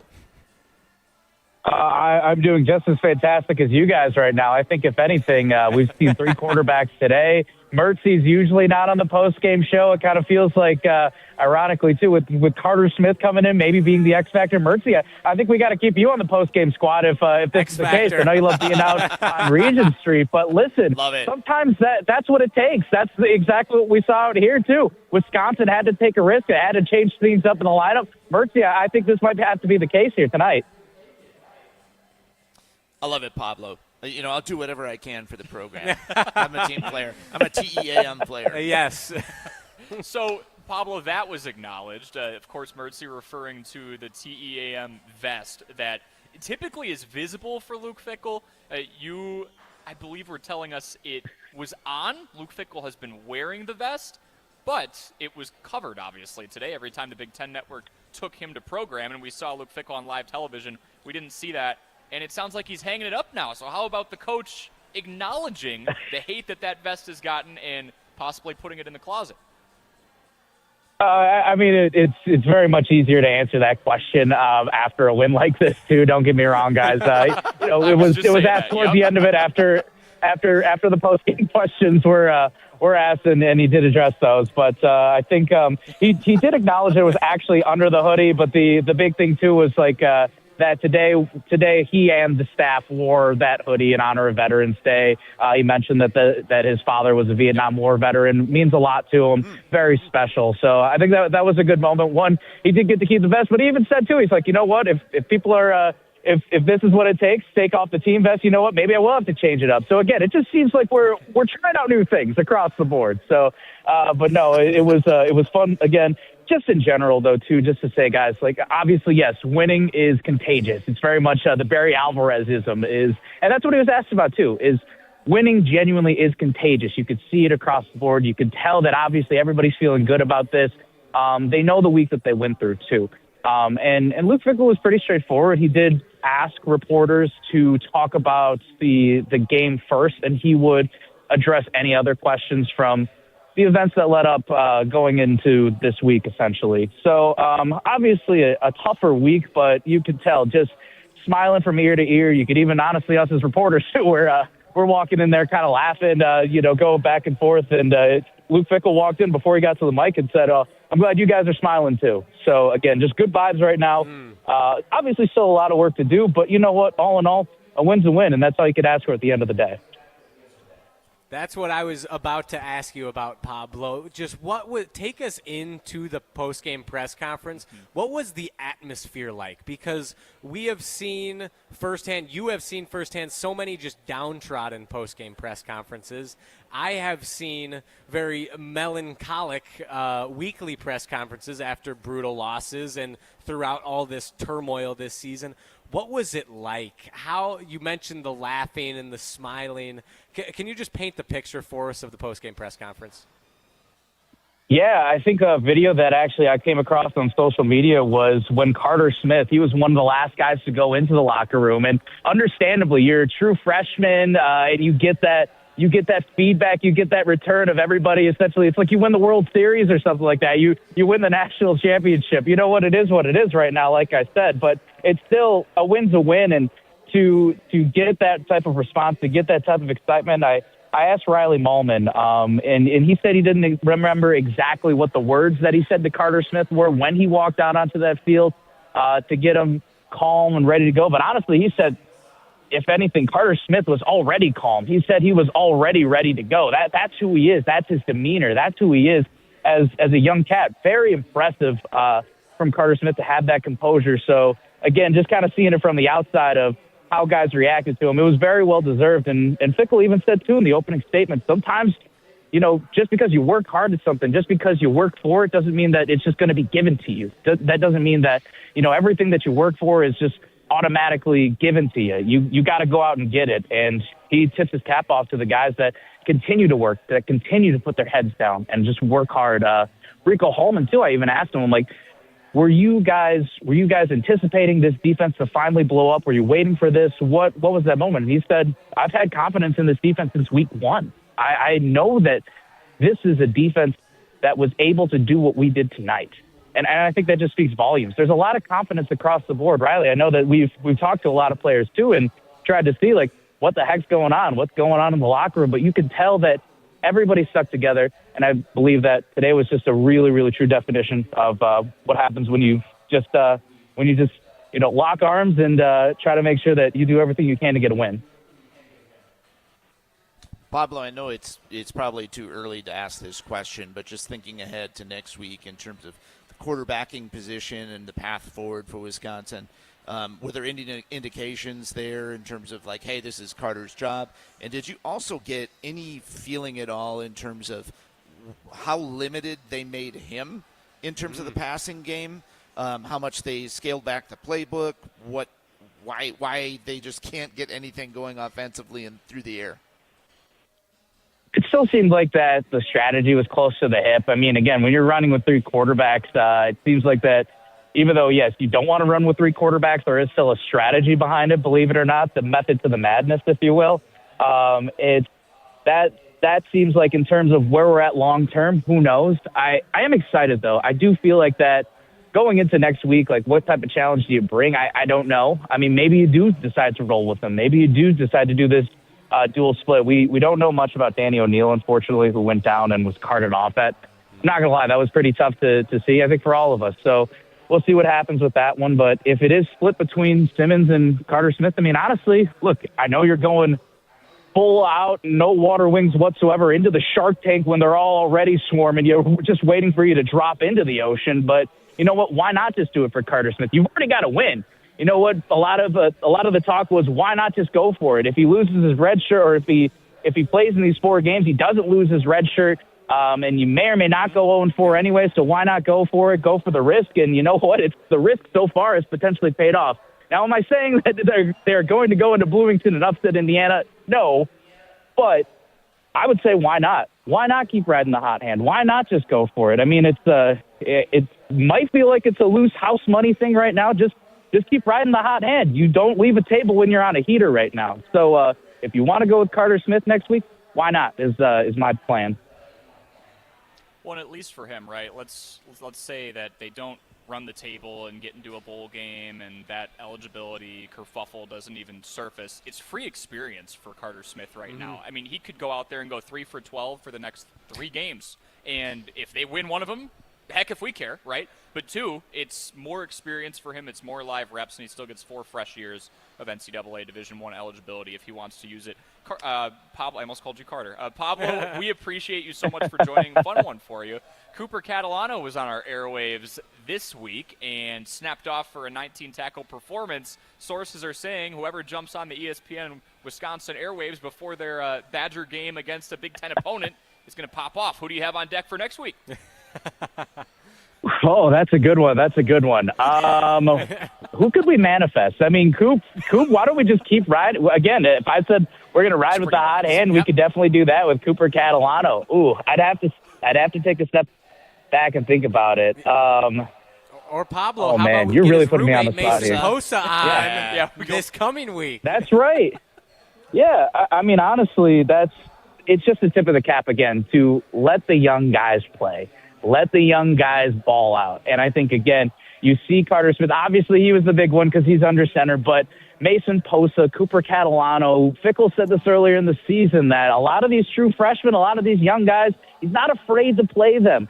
We didn't see much from Eugene Hilton necessarily, but still, it's just like those are an example of guys that are starting to come in, starting to get those rests, starting to feel like that they are really making a difference on this team. They're young guys. They're going to get some opportunities. Gideon Atuka, too.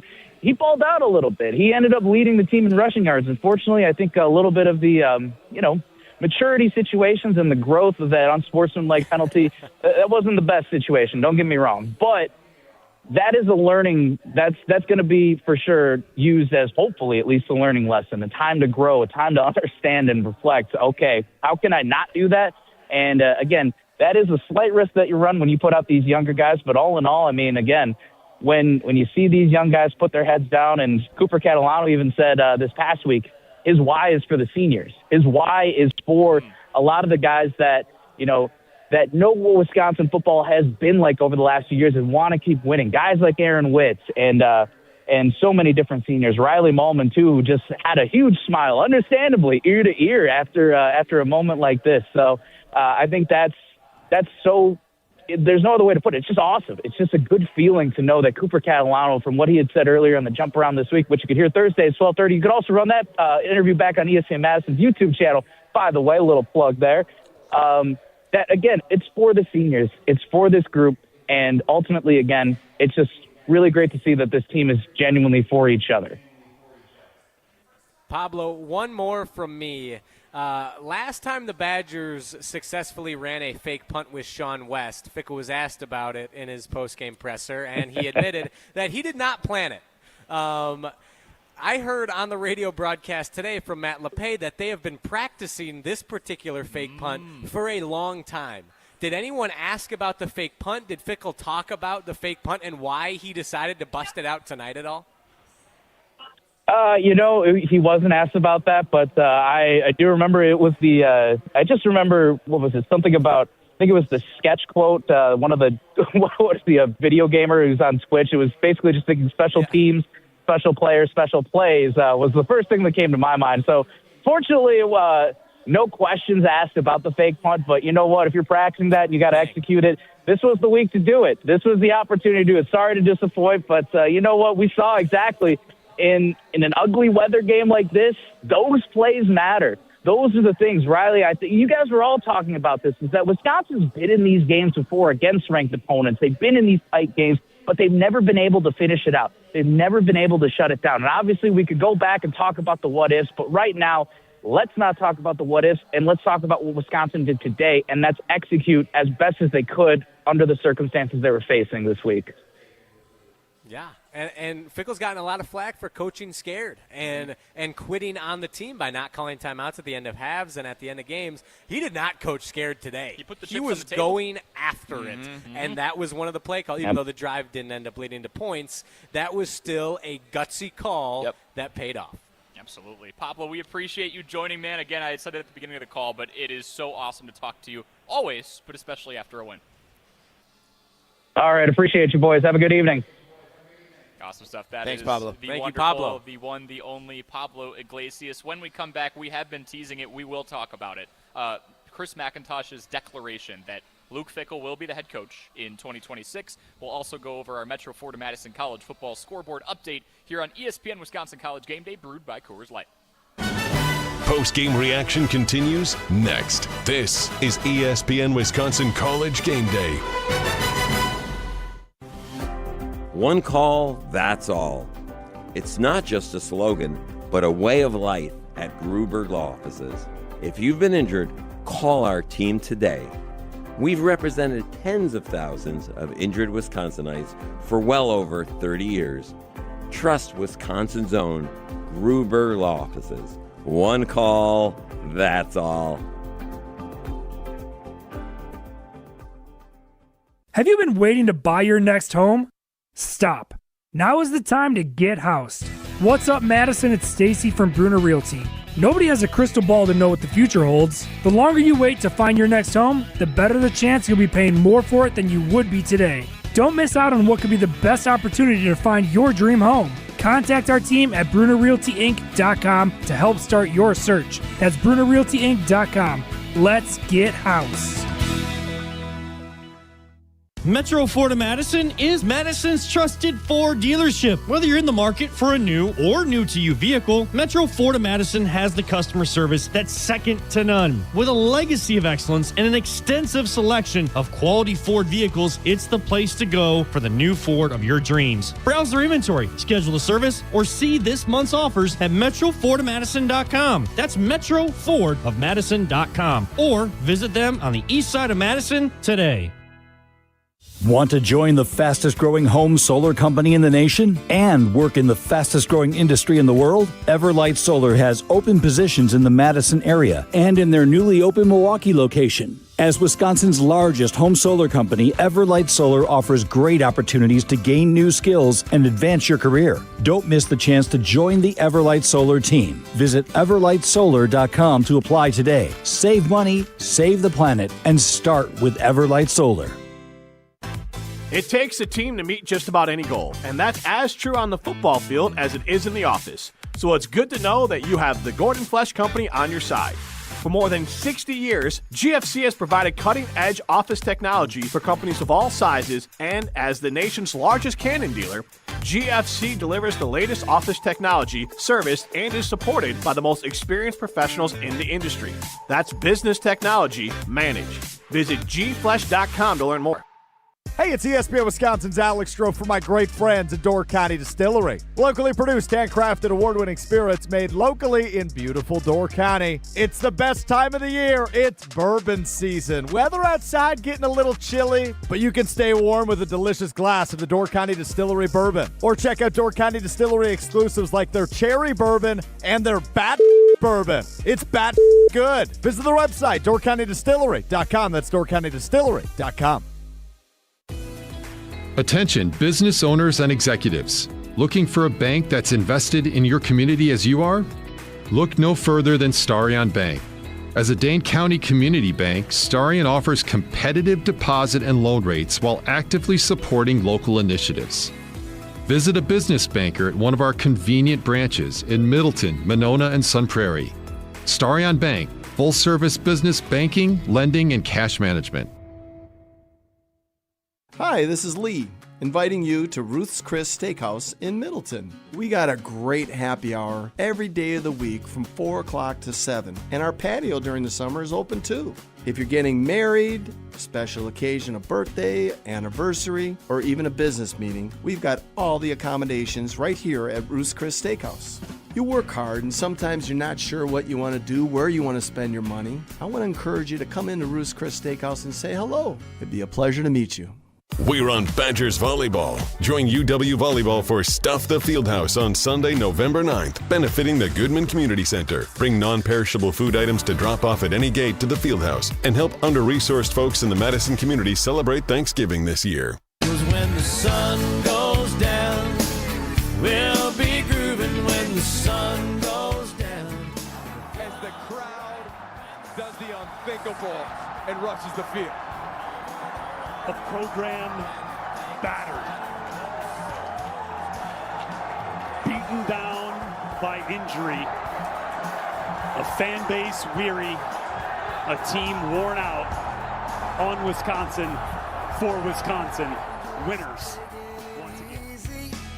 Laying in a hammock where it's nice and breezy and sleeping off the night before. Well done. We got the field storming in there as we roll on in the ESPN Wisconsin College Game Day post-game show. We will talk about that, the field storming in a 13-10 victory against 23rd ranked Washington, albeit the first win for Wisconsin in general in about 2 months. So you know there was a lot of pent-up energy that crowd was looking to spend. Metro Ford of Madison is Madison's trusted Ford dealer. Whether you need to purchase, finance, or service a new or pre-owned Ford, Metro Ford is the place to go.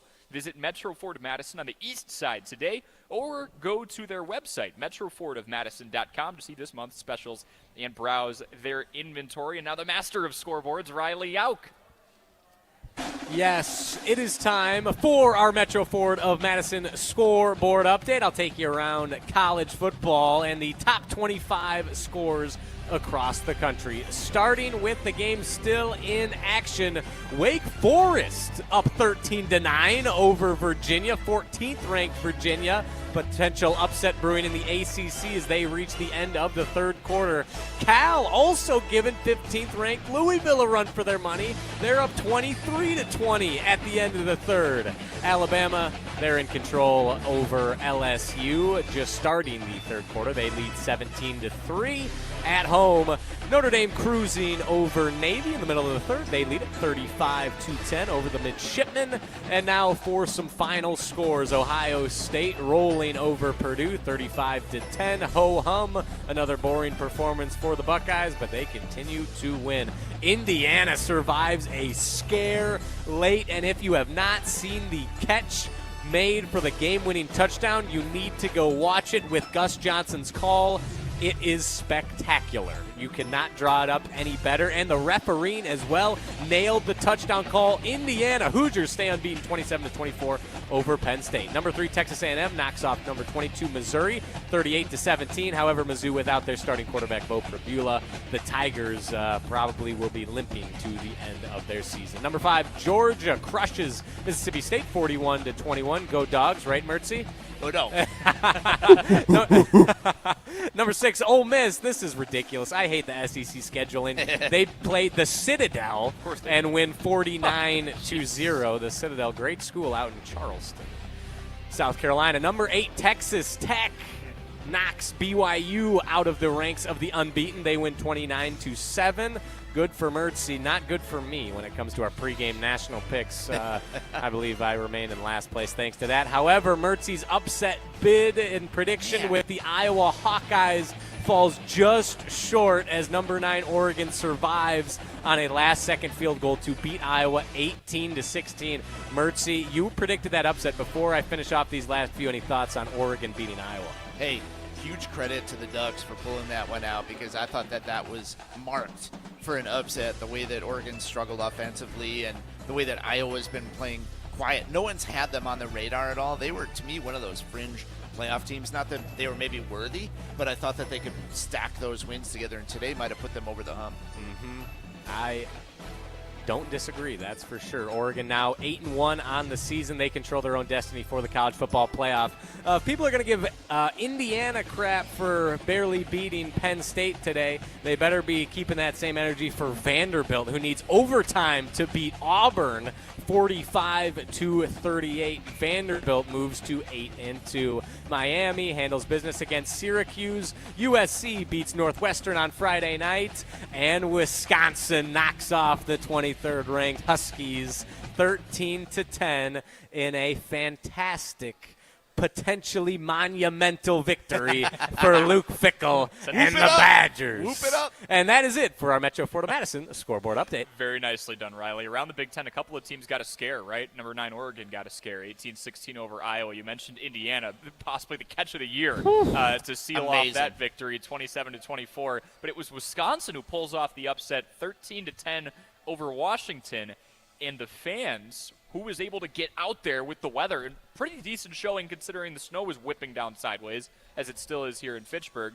The fans stormed the field. I'm just going to go across the panel here. Mertz, yay or nay, because this is a divisive topic. Everyone expects the old man here to be to deliver.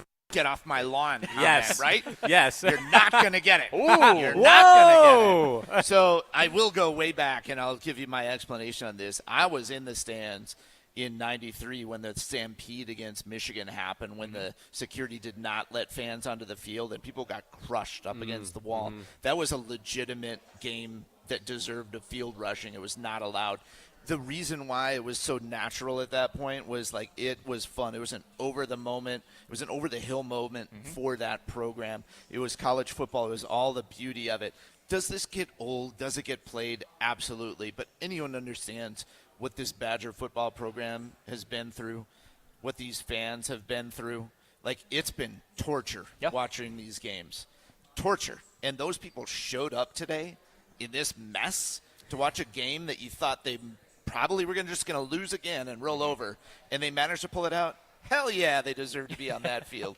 Damn right, Mertz. Could not agree more. As another one of two young men on the panel. My last field storming memory, go back to a little more recent history, 2021. The last time we saw that game mentioned on the TV broadcast many times today. Last ranked win for the Badgers was against number 9 Iowa back in 2021. I was actually on the call of that game for WSUM, Wisconsin, our student radio station. So unfortunately, I didn't get to participate in the field rush, but I got to see the game and witness it from the press box up at Camp Randall Stadium, which was sensational. And I've seen a lot of critiques and complaints, even in our YouTube chat, from Lag7164. She says, or he or she says, it feels weird as a Badgers fan of a traditional rich decades. Felt like it was Barry's second year all over again, and that Bucky had never been there, beating a number 24 before. And I think that hits the nail on the head. I understand why it feels weird or some people don't like it, but in this new era, in this Luke Fickell era of Wisconsin, we haven't been there before. No, this is the first time in this era, in this time period of Badgers football. This is our getting over the hump moment. And I think, like you said, for just how brutal it's been in these elements, it's just been gut-wrenching loss after gut-wrenching loss, and when it's not gut-wrenching, it's just a blowout. Everything has been painful. Nothing has been easy. Nothing has been fun. So finally, you beat a ranked team. You get that monkey off your back. Yes, go celebrate. Storm the field.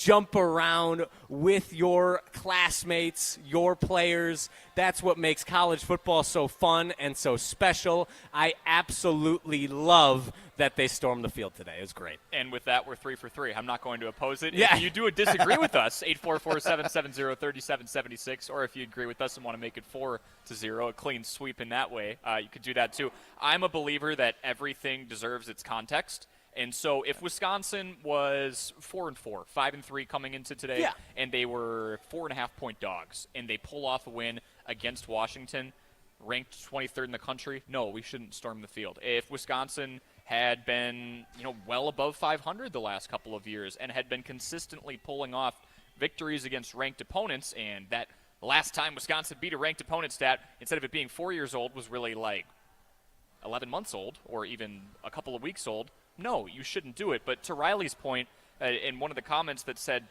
play like you've been there before, in the Luke Fickell era, if we are fresh off of a 6-game losing streak, multiple announcements from athletic director Chris McIntosh against everyone out there in the outside noise realm's belief that Luke Fickell should be gone, he is backing his coach up. The guy is taking verbal abuse online. Whether or not he sees it, he's hearing it secondhand at some point. He's a human being. And for them, 48 hours after Chris McIntosh comes out saying, hey, he's our guy in 2026, even if everybody out there despises the decision, it's mine to make. For them to pull off this win when they haven't had a victory in 2 months against a ranked team, yeah, you storm the field. I don't care if they're 25th in the country. Yeah. This had a lot of meaning behind it, and they deserve to do it. And they were still double-digit underdogs. If you want to ask what my rule of thumb is, once you get into that territory, you're allowed to do it too. So it's not like the spread was thin. It's not like this team had done this a few weeks ago, and it's not like anybody in college football, relative to their expectations, has it worse than Wisconsin right now. So they deserve to storm the field. Corey, you made a good point, too, that it is Washington. It is a ranked team. Yep. If this is the Citadel, coming in today. No, you don't. You're not able to rush the field. Right. Sorry, no offense to the Citadel, but that's the context does matter. It's a good football team. It really does matter. And, the one thing that I would think about, too, and I was going to check and research this, who else have the Badgers beat that's a ranked team since 2019? Has there been another one? Probably not, right? If we're going back to 2021, they didn't really beat anyone in 2020 that was of merit. There was a bad Michigan team and a bad Illinois maybe team. Michigan was ranked. I think Michigan might have been ranked, but that was that's a weird COVID year. There were no fans in the stands. Right. So, this goes back beyond the time that any of those kids were in school. Mm-hmm. You're getting into graduate students at this point. Yeah. When they saw good football being played here at Madison on a consistent basis. So, hats off. And going back to that 2021 field storm, I remember being a little about that field storm because it's Iowa, number one. It's a rival. You kind of don't do that. Yeah. And second, they were number 9 in the country. They were number 2 the week before, but then they were beaten, and I forgot who beat them, but they rushed the field after beating Iowa, and it seemed like the students, the next week it was like, okay, they just got beat when they were undefeated, number 2 team in the country. That makes sense to storm the field. Now, I'm pretty sure we were even favored in that game to win, and it's like, what are we doing here? This doesn't really make much sense. But it was 2021, COVID. Everyone just wanted to have that experience. That moment. So I get it, but that was I feel like that was less defensible than tonight's I think field that makes storm. sense. Yeah. Everything's got its context, and tonight was a long time coming. We didn't know when it was going to happen, that being a win and a win against a ranked opponent at that, and for it to come again just 48 hours after Mac's declaration that Luke Fickell would be coming back. Pretty good time. Lots of emotions. Oh, lots my gosh. of emotions. One small addendum, when I was out at Oregon, they made an announcement in the middle of fourth quarter. Every game there, they let people out 5 to 7 minutes after the game has ended onto the field. Oh, what? So, if you want to get your pictures or whatever else, be part of the experience, it's there. So that's also this thing, too. There's this allure of something you're not allowed to do. Yes. So you're going to take advantage of that opportunity, that rare opportunity when you're allowed to do it, and that's part of the thrill of storming the field. And I don't know about the psychology behind that. Maybe that works. Hey, if you're going to do it after every game, who cares? Who cares? Yeah. Who cares? What, can we remember the last time Oregon has stormed the field? I can't. Yeah. No. I mean, I'll admit I haven't paid super close attention. Haven't been too locked and in on the Ducks. they've been very good, so it doesn't happen But as to the much. point, but though, that is a statement on where this program's at. Yes. And if that's what you're sad about, that's fair. But that doesn't mean that it shouldn't have happened tonight. Right. And that you still can't take joy in the fact that we won. Yes, is this program where anyone wants it to be still? No, not even close. Nope. But tonight we won, and tonight we celebrated, or celebrate, present tense and future tense. Riley's not done. No, sir, I am not. There may be some Coors Lights consumed after this postgame show wraps up, that's for sure. So tonight we enjoyed this, and then Monday when we meet Luke Fickell for the press conference, then it can get serious again. Yeah, I like that a lot. And speaking of that, great segue, Riley. ESPN Wisconsin College Game Day is presented to you by Coors Light. When you need to refresh on game day, choose a beer that's as cold as the Rockies. Cold filtered, cold lagered, and cold packaged for peak refreshment. When the mountains are blue, you know what to do, and it's what Riley's going to do tonight. Crush a Coors Light. 2025 Coors Brewing Company, Golden, Colorado. Scott from Fort Worth is on the line. Plural. We will take him. Yeah. Oh, many. Per person, per capita. Scott from Fort Worth is on the line. We will take his Let's call go. on the other We've end been of the waiting break. for Scott. We'll take him right on the other end of the break here on ESPN Wisconsin College Game Day, brewed by Coors Light. Post-game reaction continues next. This is ESPN Wisconsin College Game Day. Your family's safety is your responsibility, and it starts with a solid roof. When the next storm rips through and takes some of your shingles with it, call Badgerland Exteriors. Or looking to replace your whole roof but don't want to break the bank? Let the team at Badgerland Exteriors give you a free, no obligations estimate. AJ with Badgerland Exteriors here. Contracting made easy is more than a tagline. It's how we run our family business. Visit BadgerlandExteriors.com to get started on your next project. That's BadgerlandExteriors.com. You hear that? That's the sound of Pepsi Zero Sugar, the better tasting, more refreshing Zero Sugar Cola. Listen to that endless pour. Pure refreshment. If it sounds this good, just imagine how it tastes. Oh yeah, so good. Pepsi Zero Sugar. Let your taste decide. Is your computer so slow you can hardly use it? Does it have blue screens, malware, viruses, reboots, hardware crashes? Sound familiar? Computers will have problems, and when they do, you need the computer experts at Madison Computer Works. Every day we help home users and businesses keep their computers and networks running smoothly. For solutions to your computer problems, call the pros at 231-8000, and we'll turn this into this. Madison Computer Works. Computers that work for you. Start your career where the road to success is paved in coffee at Dunkin' Donuts. We're now hiring crew members and hourly shift leaders at our locally owned locations. Dunkin' offers flexible schedules, employee discounts, health and dental benefits, and paid time off. Plus, bolster your resume with our own leadership training program and even scholarship opportunities. Up to $1,500 per semester. Text Team Spirit to 85000 or visit teamtmart.com/careers to apply. Dunkin', America runs on you.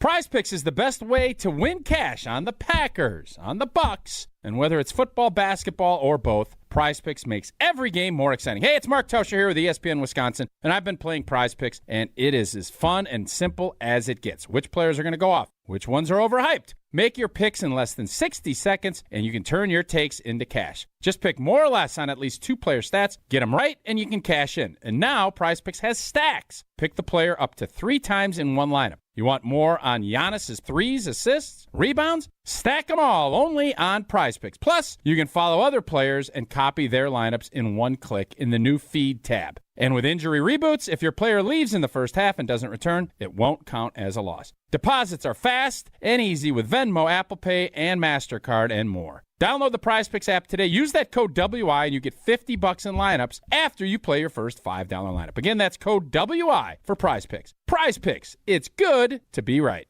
Life's better with Drive My Way from American Family Insurance because we know it's more than just a car. It's your escape pod, your adventure mobile, your memory maker. And we help protect the dreams that drive you. Personalize what you pay for auto insurance and you could save between 5 and 20%. American Family Insurance. Get a quote and find an agent at amfam.com. Products not available in every state. Unsafe driving behaviors may increase your rate. Visit amfam.com to learn more. American Family Mutual Insurance Company SI and its operating company, 6000 American Parkway, Madison, Wisconsin. Looking to take your baseball game to the next level? GRB Academy provides year-round training programs designed around your schedule and your goals. For over 15 years, GRB has been Wisconsin's leader in player development and advancement with a state-of-the-art 52,000 square foot facility of elite baseball training space and coaches who know how to get results. From youth to high school, baseball players trust GRB to help them reach their next level. Training program spots are filling quickly, so don't wait. Register now at grbacademy.com.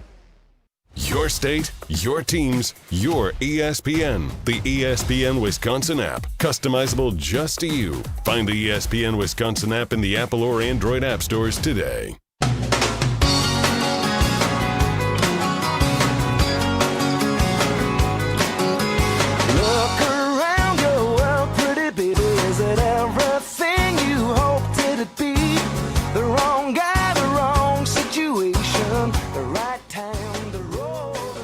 Welcome back to our party here on ESPN Wisconsin College Game Day, brewed by Coors Light. Wisconsin, 13-10 victors over 23rd ranked Washington at home. They storm the field. Cory Sparks, Adam Mertz, and Riley Jauch here with you. We have helmet stickers coming up. But first, 844-770-3776 is the Carbless ESPN Wisconsin talk and text line. List is more. That's the number that our Day 1 A1, Scott in Fort Worth, used. Post-engagement party, or are you still there, Scott? All right, thanks for taking my call. No, it was my boss's engagement party. We're driving home now. There we go. Perfect. Okay. Yeah. Fantastic. Awesome. Yeah. So I was. How much of the missing game a were you lot able of to the watch, second half Scott? of the game. Okay. I watched the whole first half, and I was really pissed. We only had like 8 yards passing at the half. Yep. Yeah, and so That's but very fair. the defense came to play. It was filthy. That defense is filthy, and I hope they use it as a building block and at least compete against Indiana next week to show that they're building on something. But 48 yards passing ain't going to get it done next week against Indiana. But as far as tonight goes, I'm happy to eat crow. I'm happy they won a game in a Big Ten and get that monkey off their back. I just hope the fellas can build off of it since we're stuck with Fickell, which I'm not happy about. I still don't think the guys should be around. But it was nice that the guys had some pride tonight and really stuck it to Washington. That was about as filthy as a defensive performance as I've seen from the Badgers in a long time. And so it was a good, solid win, and I'm really happy for him. I'm just not happy that Fickell's sticking around for the party for another year because unless they run the table most of this year and next year, you know what will get me off Fickell's back this year is if he takes the axe back. I was going to say, what's it going to take? Yep. If he gets the axe back and maybe they steal one against Illinois, are you on the Fickell train, or are you at least feeling like you can be negotiated with a little bit to jump back on it?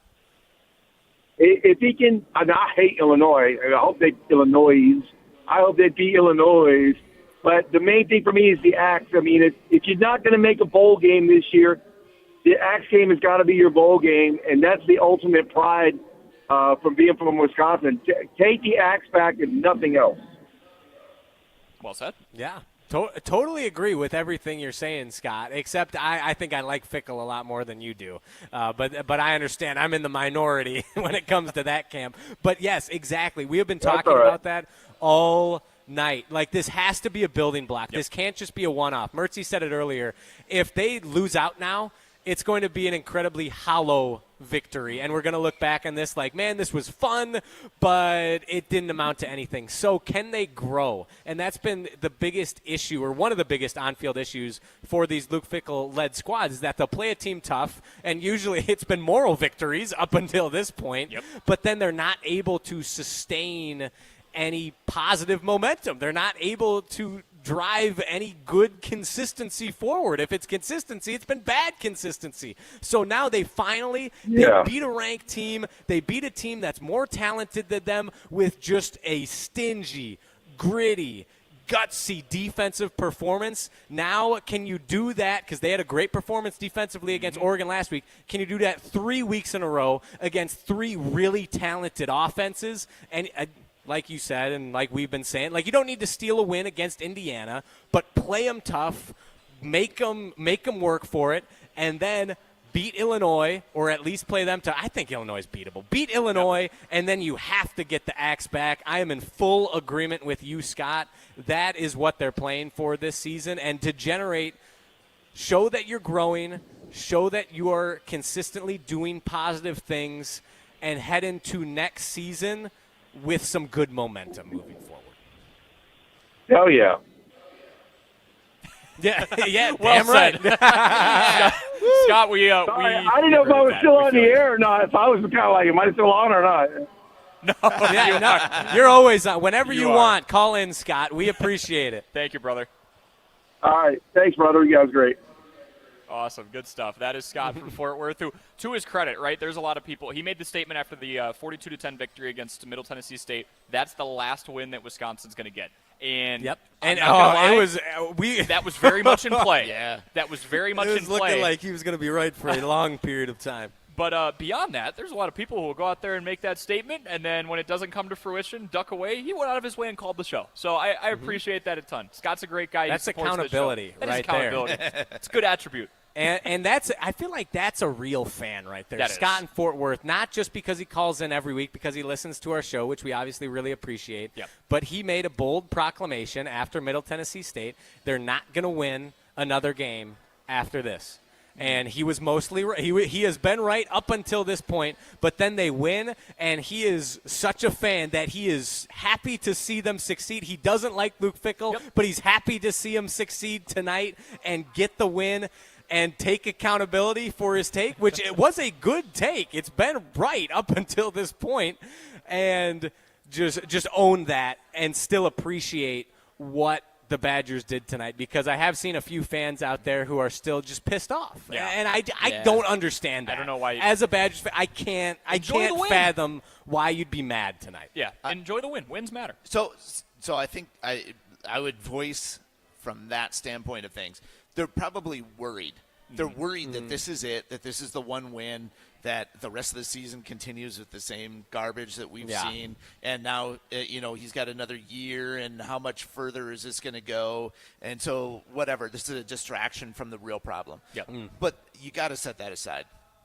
You have to set that aside. Yep. If you're a fan of this program, you have to enjoy what you saw tonight. You have to enjoy all the bright spots. There's plenty to critique, but it doesn't matter. Yeah. It doesn't matter. Yep. You won a football game. You won a football game. You pleased the fans. You beat a ranked football team. You gave some life to some young guys in this program who you really want to see succeed. You can't be a hater against the program. You can dislike certain things about the direction, but you have to give it a fair shot to play out and enjoy it. Enjoy tonight. Absolutely. Yes. And I don't think there's any bigger proof that wins and losses do matter than when you get a big win. Like, this matters so much. Right. Like, we wouldn't be nearly this happy if it was if Washington drives down the field, scores a touchdown, wins 17-13. Here we go again. We are depressed on this Absolutely. post-game show. And we're like, well, they played good, though. Like, Yeah. man, the defense, like, all That one game drive up was until the nice. last drive Yep. played great, but it's another loss. Fickell again, like, they can't get over the they just can't do it. I didn't know I didn't know if this team knew how to win. Yeah, I'll be same. real honest. I wrote that I didn't down. know if this Yep. team knew how to win. And like, you can play as well as you want some games, and you're just one of those teams that's always going to fall short, just short. And the fact that these guys managed to pull it out and managed to turn around, and like, that wasn't a joke. They emphatically finished this game off. Yeah. Like, all credit to them. Yeah. And one thing that it made me think about, especially after we stormed the field, was last year, and I don't necessarily know if we want to be Nebraska, but Nebraska, after they kicked the snot out of Wisconsin last year, they made a bowl game for the first time in however many years. I think it was 8. I can't remember. It's been a long time since Nebraska had made a bowl game. So they rushed the field after beating a really bad Wisconsin team because they made a bowl game. And a lot of people were clowning on Nebraska for rushing the field for a meaningless win or an unimportant win. Right. But to that fan base, in those circumstances, that meant a lot. And now look at where they're at. They're making a bowl game for the second straight year under Matt Rule, and they seem to be trending positively. So I'm just seeing some parallels where, again, this could be a turning point moment where if they continue to build success upon success, winning's contagious, as Pablo said, This could be big. Man, it'd be nice to have a 5-star quarterback, though. Yeah, that'd be great. I would not complain I'd about feel that. a lot better about the situation. Right Yeah, I mean, I'm not mad that we don't have Dylan Raiola. I would not enjoy rooting for that guy, Mr. Mahomes lookalike. Yeah, mock Mahomes. They put him in Arrowhead to start the college football season. That was ridiculous. Yeah. Do Up not against like Travis that guy. Kelce's former college. Just Nice. corny as all get out. So I'm glad I don't have to root for him. Carter Smith, 4-star, maybe. You know, I'm happy rooting for him. Happy rooting for him. So Scott from Fort Worth, who we appreciate calling in, 844-770-3776 is the Cardinals ESPN Wisconsin talk and text line. The list is more. We will parlay the helmet stickers and looking ahead to Indiana into the last block. But before we get to break, guys, Scott brought it up. I've been nudging it down the line because we're just so emphatically happy that this team won a football game. Chris McIntosh made a statement earlier this week, and he backed up his letter from a few weeks ago by not only saying he's going to increase the amount of financial investment into the Wisconsin football program, but that Luke Fickell surely will be the head coach for this football team going in to 2026. Now, that provided clarity. That maybe helped in between the ears with some of these. There's a lot of freshmen on the field. Freshmen going out there, possibly feeling some pressure. But, Riley, I want to start with you because I know for a fact that you had the unpopular opinion going into today. How did you feel about the statement as a whole? We'll go two-parter. Mac's delivery of it, but also the reality of having, because I think that's important, the reality of having Luke Fickell going into next year. Yeah, so let me start with the negative, and that'd be Mac's delivery of it and his media appearances. They're just abysmal. I despise listening to Chris McIntosh talk.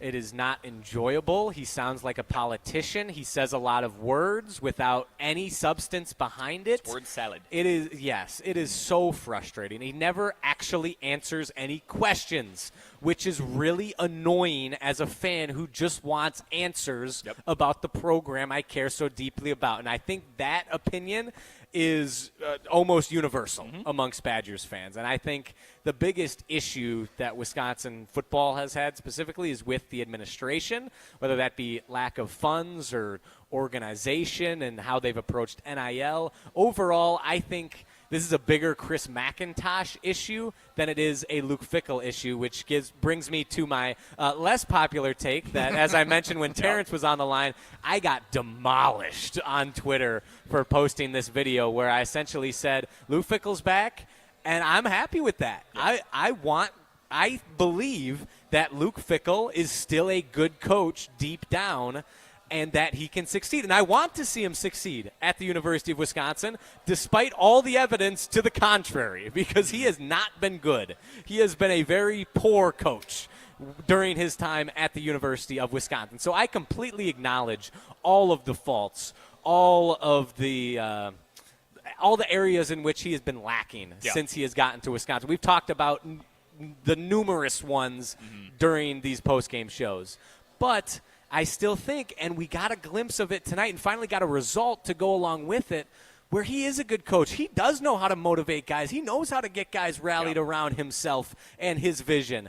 And he's always been a nasty, sort of tough, blue-collar kind of dude. He wrestled. He was a state champion wrestler at Ohio. He's a defensive-minded guy.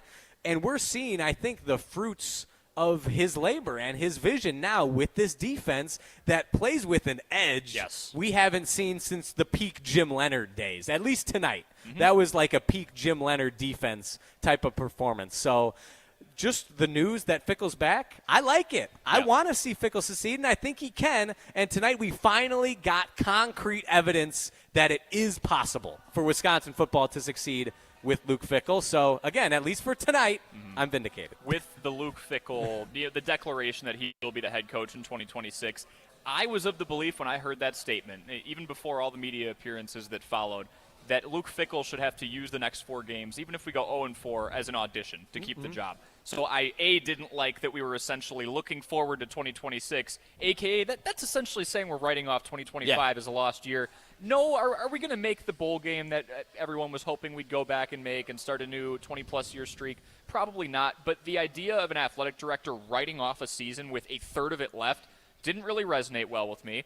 I thought he should have put this challenge forward in the next 4 games, which, by the way, if he did that, today's a hell of a start Beating the 23rd ranked team in the country, I thought the next 4 games should be declared as a tryout. And if there was going to be any statement at all for the sake of clarity, it was going to be we're going to evaluate everything based on the next 4 games. Not we're going to evaluate everything in the offseason, but I can tell you this, Luke's your guy no matter what happens. Because, yes, it provides clarity for the players, but it also gives the coaching staff and this team the luxury of, if they want to sit back and do nothing, which we saw today they clearly won't do, nothing's going to happen. Nothing's going to happen, at least to the head coach. Everything else will get evaluated. Mertzy, what was your thought on the message and the delivery of it? Yeah, that's a really good perspective, Corey. And Riley, I appreciate you coming out with the nuanced view on this about how it was articulated vaguely at best. Yeah, at best. At best. It was very poor. And the thing is like if you feel good about that, Chris, don't. Like, that's not what fans need to hear. You're not a politician. I realize you are to some level, but come out and just be you. Like, I know you care about this program. I know you're invested in this program. I know that you see the flaws in this program. I know you know what the flaws in this program are. What I appreciate, I guess, on some level is that he probably still had a chance to pull the plug on Fickell and save his own skin, and that's gone. Yep. He tethered himself to this ship. So obviously he believes in it. So more credit to you from that respect. Where I have a problem is that you brought in a guy 3 years ago who was the hottest coaching prospect in the country, an unimaginable coup for Wisconsin.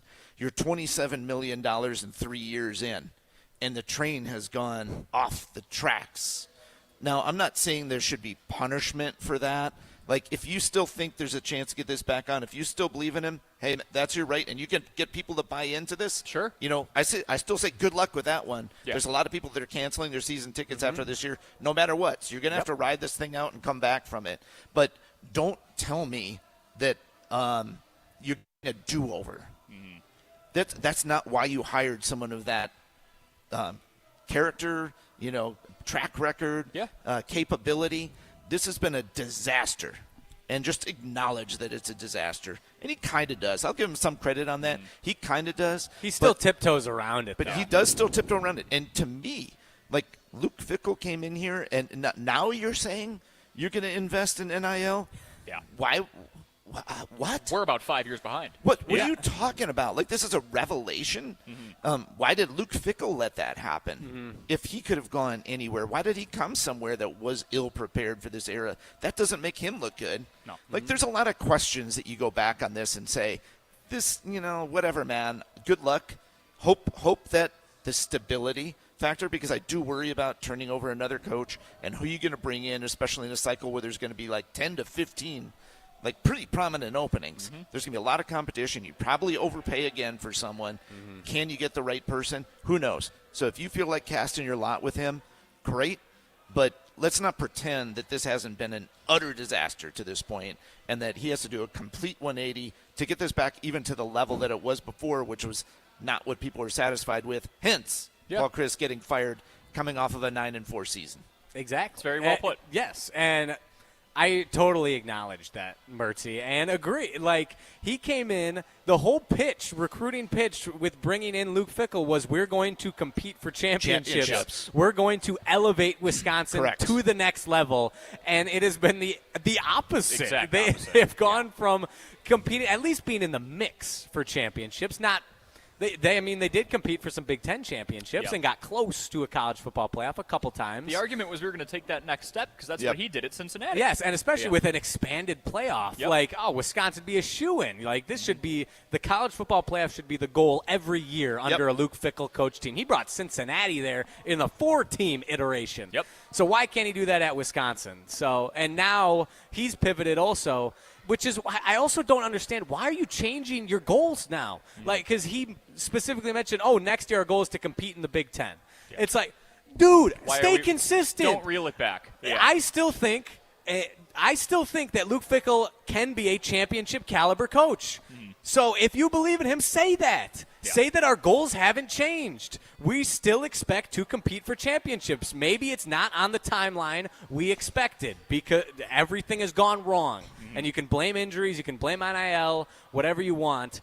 But don't move the goalposts. Like it's Yeah. just so lame, and you're backtracking, and just the way McIntosh has handled this situation has been abysmal in my mind. And to move the goalposts when I don't want to look too far ahead, but I've been schedule watching in 2026. It's hard not to when you see the gauntlet that Wisconsin's faced.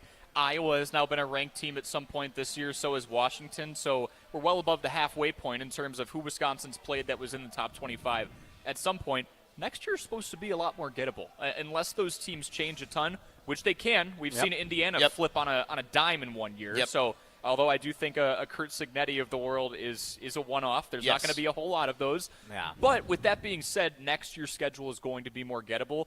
To then lessen your goals or make them what they perceive as more realistic for what might be a 3-9, 4-8, 5-7 football team is a little discouraging, and I agree with both of you that the delivery of the message of not taking it head on. Of the one thing he did straight up answer, and I will give Jason Wilde credit for this because he gave him no wiggle room for it, is Jason asked him on Wilde and Tausch earlier this week, do you have the financial wherewithal to cut ties with Luke Fickell if you had to? And Mac had no choice but to say yes or no, and he said yes. And then he said if I had any reluctance of Luke Fickell being able to guide this program in the right direction, I would have cut ties already, or I would have made those changes. I'm paraphrasing at that point. But he said if they felt that they needed to do the buyout, they could do it, and they're not going to. So that gives me a small amount of confidence that, okay, this program is of the belief, if that is true, of course. NIL is still very murky waters in terms of the funding that different universities have and how they can handle the buyout and where that money comes from. But I did think that was interesting that the one direct answer we did get out of that was we could buy him out if we actually needed to. I think that's a great point, Corey. A really good point, and that was a great question by Jason. Just kind of put him right out there and just like was silent. And let him answer it. Because here's the deal. This is what gets talked about a lot. What, 25 mil? I've heard 25 to 27 mil after this season. When you look at some of the breakdowns that have come out, economic, the revenue that comes in on a Badger football season.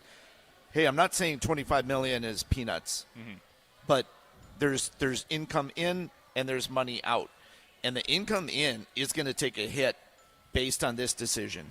Yes, it's going to take a hit. Absolutely, people are not going to renew tickets. Fewer people means fewer beers and peanuts and pretzels sold at the game. Fewer jerseys bought. Less incentive to get on board in any way, shape, or form. Donations to the university. Like, this thing has a ripple effect. So you are making a local big, businesses. big bet. Yeah, and that's outside of anyone else's interest in this, right? That's just thinking from a UW standpoint of, like, the money. Like, $60 million, I believe it is, that this program brings in just internally.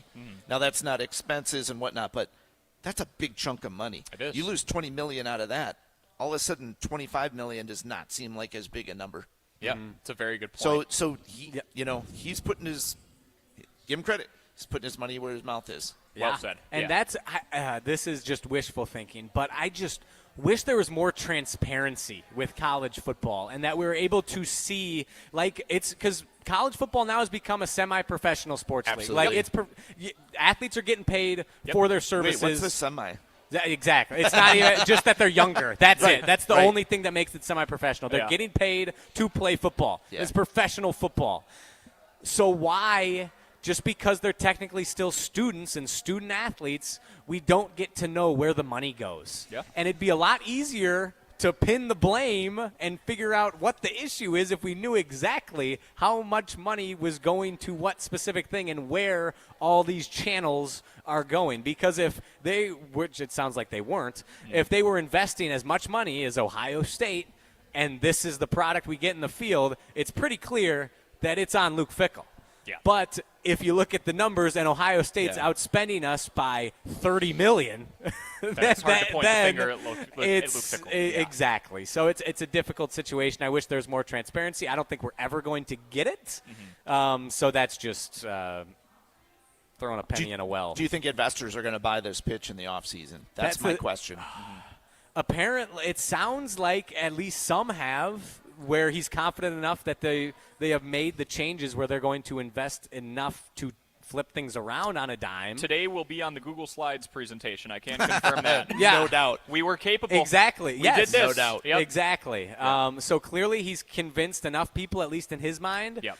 But at least for the fan base, and we talked about this on the jump around with Nicole Auerbach of NBC Sports and SiriusXM, College Football Insider. I lost my train of thought. That is frustrating. When it comes to money, where am I trying to go with this? That transparency. No, I can't remember. I completely I completely I tried to forgot. throw you a lifeboat. Thank you. I appreciate that. It was going to be a really compelling point too, which is really frustrating. We'll see if I can remember for the next segment. I'll think about it. I know I'll get it back, but I lost my train of thought. So. It's just we're too deep into the weeds of Chris McIntosh and the money, this program, and it's fair. All the shambles that it's in. Well, despite the win today, I was the win going to was say, awesome. I did want to take at least Mr. one Optimism. segment. Yes, yeah. I did want to take at least one segment to just acknowledge the state of the program, and no matter what happened today, that is what happened earlier this week because a lot has gone down since the last time we did this post-game show. But next segment, we're going to go back to celebrating the win because we can for now at least. Yes. So, we will do that. We'll do helmet stickers and looking ahead to Indiana, 11 a.m. kick a week from today. This is ESPN Wisconsin College Game Day, brewed by Coors Light. Post-game reaction continues next. This is ESPN Wisconsin College Game Day. Game Day in Wisconsin calls for a big play. The Big Dinner Box from Pizza Hut. 2 medium, 1-topping pizzas, 8 boneless wings, and 5 breadsticks, all for just $19.99. That's enough for you to feed your whole lineup and the fans before kickoff. Hand-tossed, pan, thin and crispy, even tavern style. Pizza Hut has something for every seat in the stadium. Order now for delivery or carryout at pizzahut.com or on the app. Fuel your game day with the Big Dinner Box. Pizza Hut. Feed good times. Experience, knowledge, results. That's what really matters when you need help after a serious truck accident. You'll need a lawyer experienced in fighting and winning for people just like you. Gruber Law Offices has the resources, strong track record of success, and a team of experienced lawyers to take care of your needs. We've successfully helped people injured in big truck accidents for more than 35 years. Gruber Law Offices. One call, that's all. Coors Light presents To Chill or Not to Chill. When your friend skips your favorite song on the playlist. End the friendship. Or choose chill because that song lives rent-free in your head anyway. And you planned ahead by bringing Coors Light to the party. And the sound of that ice-cold can cracking open was music to your ears already. Coors Light. Choose chill. Celebrate responsibly. 2024 Coors Brewing Company, Golden, Colorado. Looking for something fun to do this winter? Get your friends together and join MSCR on the courts. Hey, it's Jesse Nelson. Madison School and Community Recreation's adult winter volleyball and basketball leagues are open for registration now. Men's, women's, and all gender leagues are forming with games starting in early January at gyms all around Madison. MSCR leagues are all about community, connection, and having a great time, no matter your skill level. Sign up today at mscrsportsleagues.org. That's mscrsportsleagues.org. Metro Kia of Madison is Madison's trusted Kia dealership, and they are home to the 20-year, 200,000-mile warranty. If you're looking to purchase, finance, or service your vehicle, Metro Kia of Madison is the place to go. Whether you're looking for a new or pre-owned Kia, you can browse their extensive inventory and find this month's specials at MetroKiaofMadison.com. That's MetroKiaofMadison.com. Find your new vehicle at your trusted Kia dealership on the east side of Madison today. To help those who want to be helped, but may not be able to afford it. That's what PGA Tour winner Grayson Murray had envisioned for a foundation before he sadly took his own life at just 30 years old. His parents channeled their grief into creating the Grayson Murray Foundation, carrying out his vision to help those struggling with mental health and addiction. To donate and learn more, visit GraysonMurrayFoundation.com. Now's the time to plan your total experience getaway to the Island Resort and Casino. With over 450 hotel rooms and a luxurious spa, relax in style before diving into non-stop casino action. Watch your favorite teams on the big screens and enjoy great food and drinks at T. McSee's Sports Bar, or savor top-tier dining at Horizon Steakhouse. Then amp up your night with live music and comedy. Head where the big game, big wins, and big fun come together. The Island Resort and Casino. If you're looking for a special piece of jewelry for any occasion, Condon Jewelers is always there for you. Condon Jewelers has the best selection of jewelry you'll ever find and guaranteed to have the lowest prices in the Madison area. Free shipping is always available. Visit CondonJeweler.com or call 241-3406 and ask for Jim, the owner, who's at the store every day. Shop locally. Condon Jewelers, the jeweler on the east side, the jeweler on your side. This is Derek Engler. You're listening to a Good Karma Brands radio station, 100.5 ESPN WTLX Monona, Madison. Time for me to fly. Oh, I've got to set myself free. Time for me to fly. And that's just how it's got to be. I know it hurts to say goodbye, but it's time for me to fly.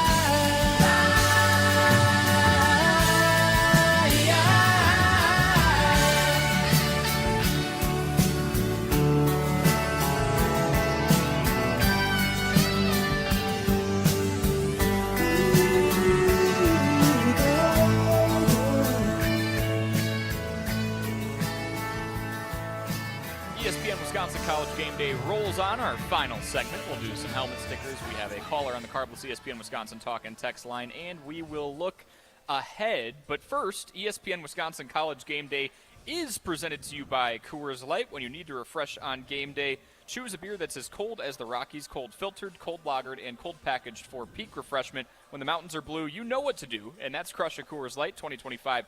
Coors Brewing Company, Golden, Colorado. And we do have a caller on the ESPN Wisconsin talk and text line right now. I am so sorry I am forgetting your first name, but I know you're in Mount Horeb, so out to Mount Horeb we go. Yeah, it's Chris in Mount Horeb. Chris, there we go. Chris. I'm so sorry, Chris. $5 fine. Yeah. What's up, Chris? Hey, yeah, just coming back from a celebratory prime rib dinner out at the High Point Steakhouse in Ridgeway. Good choice. Good choice. Nicely done.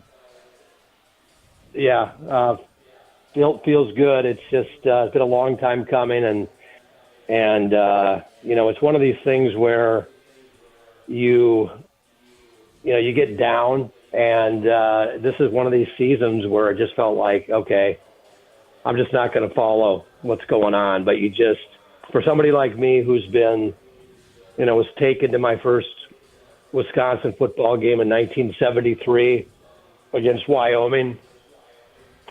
Wow. At age 4 years old, it's just in the blood, and you can't kick the habit, and it's just so great to see the Badgers and in a very sparse Camp Randall, to see them pull out a victory. It's emotional. After kind of a long drought, and they said on TV they hadn't beaten a ranked team since 2021, beating Iowa, and that was a pretty bad Iowa team, actually, if truth be told, that year. But it's been a while. So I feel good. I mean, it just seems like that's how life is, right? You're kind of at the bottom, and everybody's down. But it was just to see the players excited and to see the defense just play the way they did, and just so tough. I mean, I think that having a defense like that, I mean, of course, we'll see how it goes next week against Indiana, but to have a defense that can play with a lot of energy, and we've clearly got some great athletes on the field there. It was just, hopefully we can figure out the offense a little bit more, but it's just, I'm going to take this game and just savor it. So just wanted to put that in there. was able to get on, and thanks for what you guys are doing. Thank you so Thank much. you, for calling. Chris. Yeah, thanks, Chris. And if you're still on as a former college wide receiver, what's it feel like to see a team win a game with basically 24 passing yards? Well, I mean, we could. I suppose we could run the single wing if bust off the single wing offense. That may be what we have to go to. But yeah, I don't think I've ever seen anything like that before. But we'll take it. Take the W. Take the W. That we will, Chris. Yeah. All right, Adam. We'll see you around. Thanks for the call, Chris. Good stuff. I was going to say, I was waiting for the shoe to drop. About to ask, Adam, how'd you know this guy was a college wide receiver? What kind of research were you It's IPing impressive. him? Yeah, the VPN yeah. through the call? Yeah, exactly. That is exactly. awesome stuff. Well, yeah, that is a passing performance and a game that we will not soon forget, that's for sure. So I don't think we're going to assign helmet stickers to anybody in the passing game, but I could be wrong. I'm just speaking for myself. That means it is time to give out those helmet stickers to the Wisconsin Badgers for the win today. Let's see who earned it. Jack Cichy doing it all on this drive for the Badger D. Melvin Gordon inside the 20. Uses the stiff arm. Hold on. Is he in? That's a Wisconsin touchdown. Going deep. Down the left sideline. Man's there and got it. In stride. And it's Vinny Anthony. Touchdown, Wisconsin. Time to give out some helmet stickers on ESPN Wisconsin College Game Day.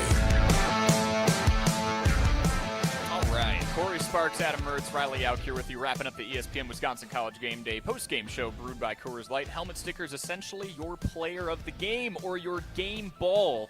I can kick us off here by just giving one to Ricardo Hallman because he was on the other end of a remarkable one-handed catch by Denzel Boston after a costly sequence of events for Wisconsin that gave Washington a short field.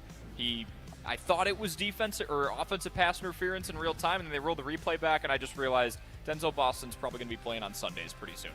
Remarkable catch. Yeah, he's absolutely. Good. I just came to that realization. Ricardo Hallman's had a tough year, but then not long after, probably 30, 45 minutes in real time later, not even, he undercuts a route, and basically, you described it perfectly when it was happening, Riley, runs the route for the respective receiver and gets his second pick of the season in what's been a pretty rough dry spell for him the last couple of years. It's tough to live up to a 7-interception season and one of the best of any defensive back in college football, but he has taken a step back production-wise.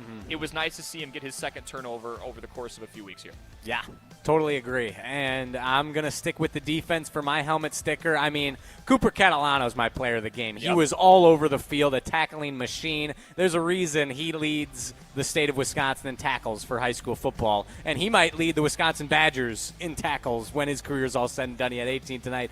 But a play we haven't mentioned that's actually huge. I'm giving my helmet sticker today to Ben Barton. Yes. Got his big old paw up there Yeah. and blocked a game-tying field goal. We haven't talked about that at all. No. I don't know whether or not the kick goes in. We couldn't tell. It didn't make it past the line of scrimmage. But great call. Does Wisconsin score another point in the rest of the game? I don't know. I don't know. We have to find out. It would have been a very tough ask for that offense to go down the field and get 3 more points. So Ben Barton with a field goal block. The entire defense was just playing out of their minds, and that was a game-changing play that I think will probably go overlooked today. Great call. Mertzy? I love it. We could go with Sean West, the best offensive weapon at punter since our very own Brad Norman. Exactly. But, great call. But I'm going to go with Mason Posa with the strip sack. That was a consequential play in this game. Again, we've talked through how Wisconsin could not put drives together tonight to give that short field and set them up for success for that huge touchdown to make this a game, to all of a sudden change the whole paradigm of the game. Mason Posa, man, you did it, and you finished this game off with that 4th down stop too. So those 2 young linebackers, really impressive today. You remove either of those plays, and I'm not sure Wisconsin wins this football game, right? Yep. Ben Barton doesn't block it. It was 50-plus yards in the snow, so I do wonder if it goes through. It's not a gimme. But if Mason Posa doesn't get that strip sack, They don't quite win. frankly don't trust this offense to drive down the field. Yeah, so getting the short field was huge. All right, next week, it's Indiana, 11 a.m. kick. Mertz, this is essentially where we do our final thoughts. I'll give it to you here first. Hey, let's see this momentum continue. Again, like we've talked about, not expecting a win at Indiana. I mean, that would be we'd have to step back and really it's like, collect our thoughts on that one. So I'm not even going to put that in the realm of possibility at this point. But if this falls flat, if they come out and this is a domination from Indiana and people look disinterested and there's more disorganization on the offensive side of the ball or even the defensive side of the ball, then you're like, what? Last week was a fever dream and that's all it was, and you just caught everything at the same right moment, lightning in a bottle, what now? Just throw out all the phrases here. But you have to make it count. You have to make it count, guys. So go out there. You've got nothing to lose once again, and make Indiana sweat a little bit, make it interesting. I'll be looking for that positive body language next week for sure, too. Everybody was fired up from the get-go here. You knew they had a chance in this fight as soon as the freshman quarterback and Carter Smith goes out there and gets animated, or Catalano gets up and throws a fist pump. Riley, your final thoughts from today? Yeah, I think you could make the argument, even with the lack of offensive output today, that this was the first complete 60-minute game we have seen from a Luke Fickell coach team at Wisconsin. Agreed? Wow. I'm with you there. Can you name any others? No. The Rutgers was close. That was last the year. That's closest. The only thing that I can offer. But that game was still close. Was. One half of football It was. before they took over, and that's typically how they've operated against lesser teams. They'll let them hang, and then they'll blow them out in the second half after they figure their stuff out. Today, from start to finish, that defense was on one. They were dominant. Like you've been saying, Mertzy, they forced Washington to make mistakes. And if they can do that next week against Indiana, I think they can hang around and make things interesting. Indiana, they're so talented. They're such a good football team. Kurt Cignetti, I think, will put them through the ringer this week after their close game against Penn State. So none of us are expecting a win against the Hoosiers. But if they play like they did today with hopefully a little more passing, just a little. We're not asking for too much. Just any semblance. 200% more passing. Literally. Your punter cannot lead in passing next week. Yes. If a quarterback leads the team in passing next week, that's a step forward. That is growth.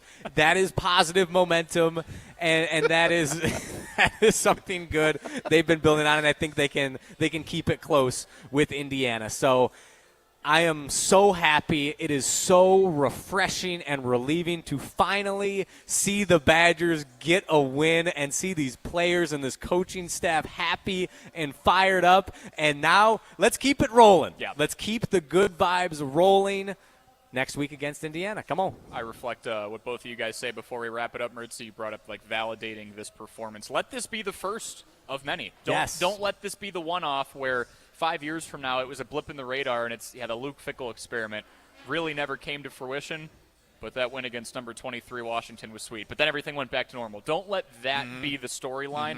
Let it be the turning point. There's a lot of freshmen out there who are going to get better. They're going to get more mature. They're not going to commit unsportsmanlike conduct penalties on crucial 2-minute drive situations, and they're going to get cleaner, and all of a sudden it's not going to happen overnight, obviously, but you're going to build in a good direction. You don't have to win next week. If you do, we're having a whole other conversation. Yeah. But, have the positive body language, hang in there with them, put up a fight, and make sure that your punter is not leading the game in passing. I think those are all very tangible, realistic expectations to have. That's doable. Yeah. We can check those off. Yeah. We can consider those wins. On Wisconsin, baby. A 13-10 winner. It feels so good. If you hung with us through the whole way, thank you so much. For Adam Mertz, Riley Jauch, my name is Cory Sparks. Owen Dimple holding it down at the ESPN Madison Everlight Solar Studios on 100.5. This has been ESPN Wisconsin College Game Day, brewed by Coors Light. Post-game reaction continues next. This is ESPN Wisconsin College Game Day. Madison's financial challenges need a Dane County-based bank. Starion Bank is a full-service community bank that delivers quality big bank services with a local approach. We are proud to be there for any budding entrepreneur or small business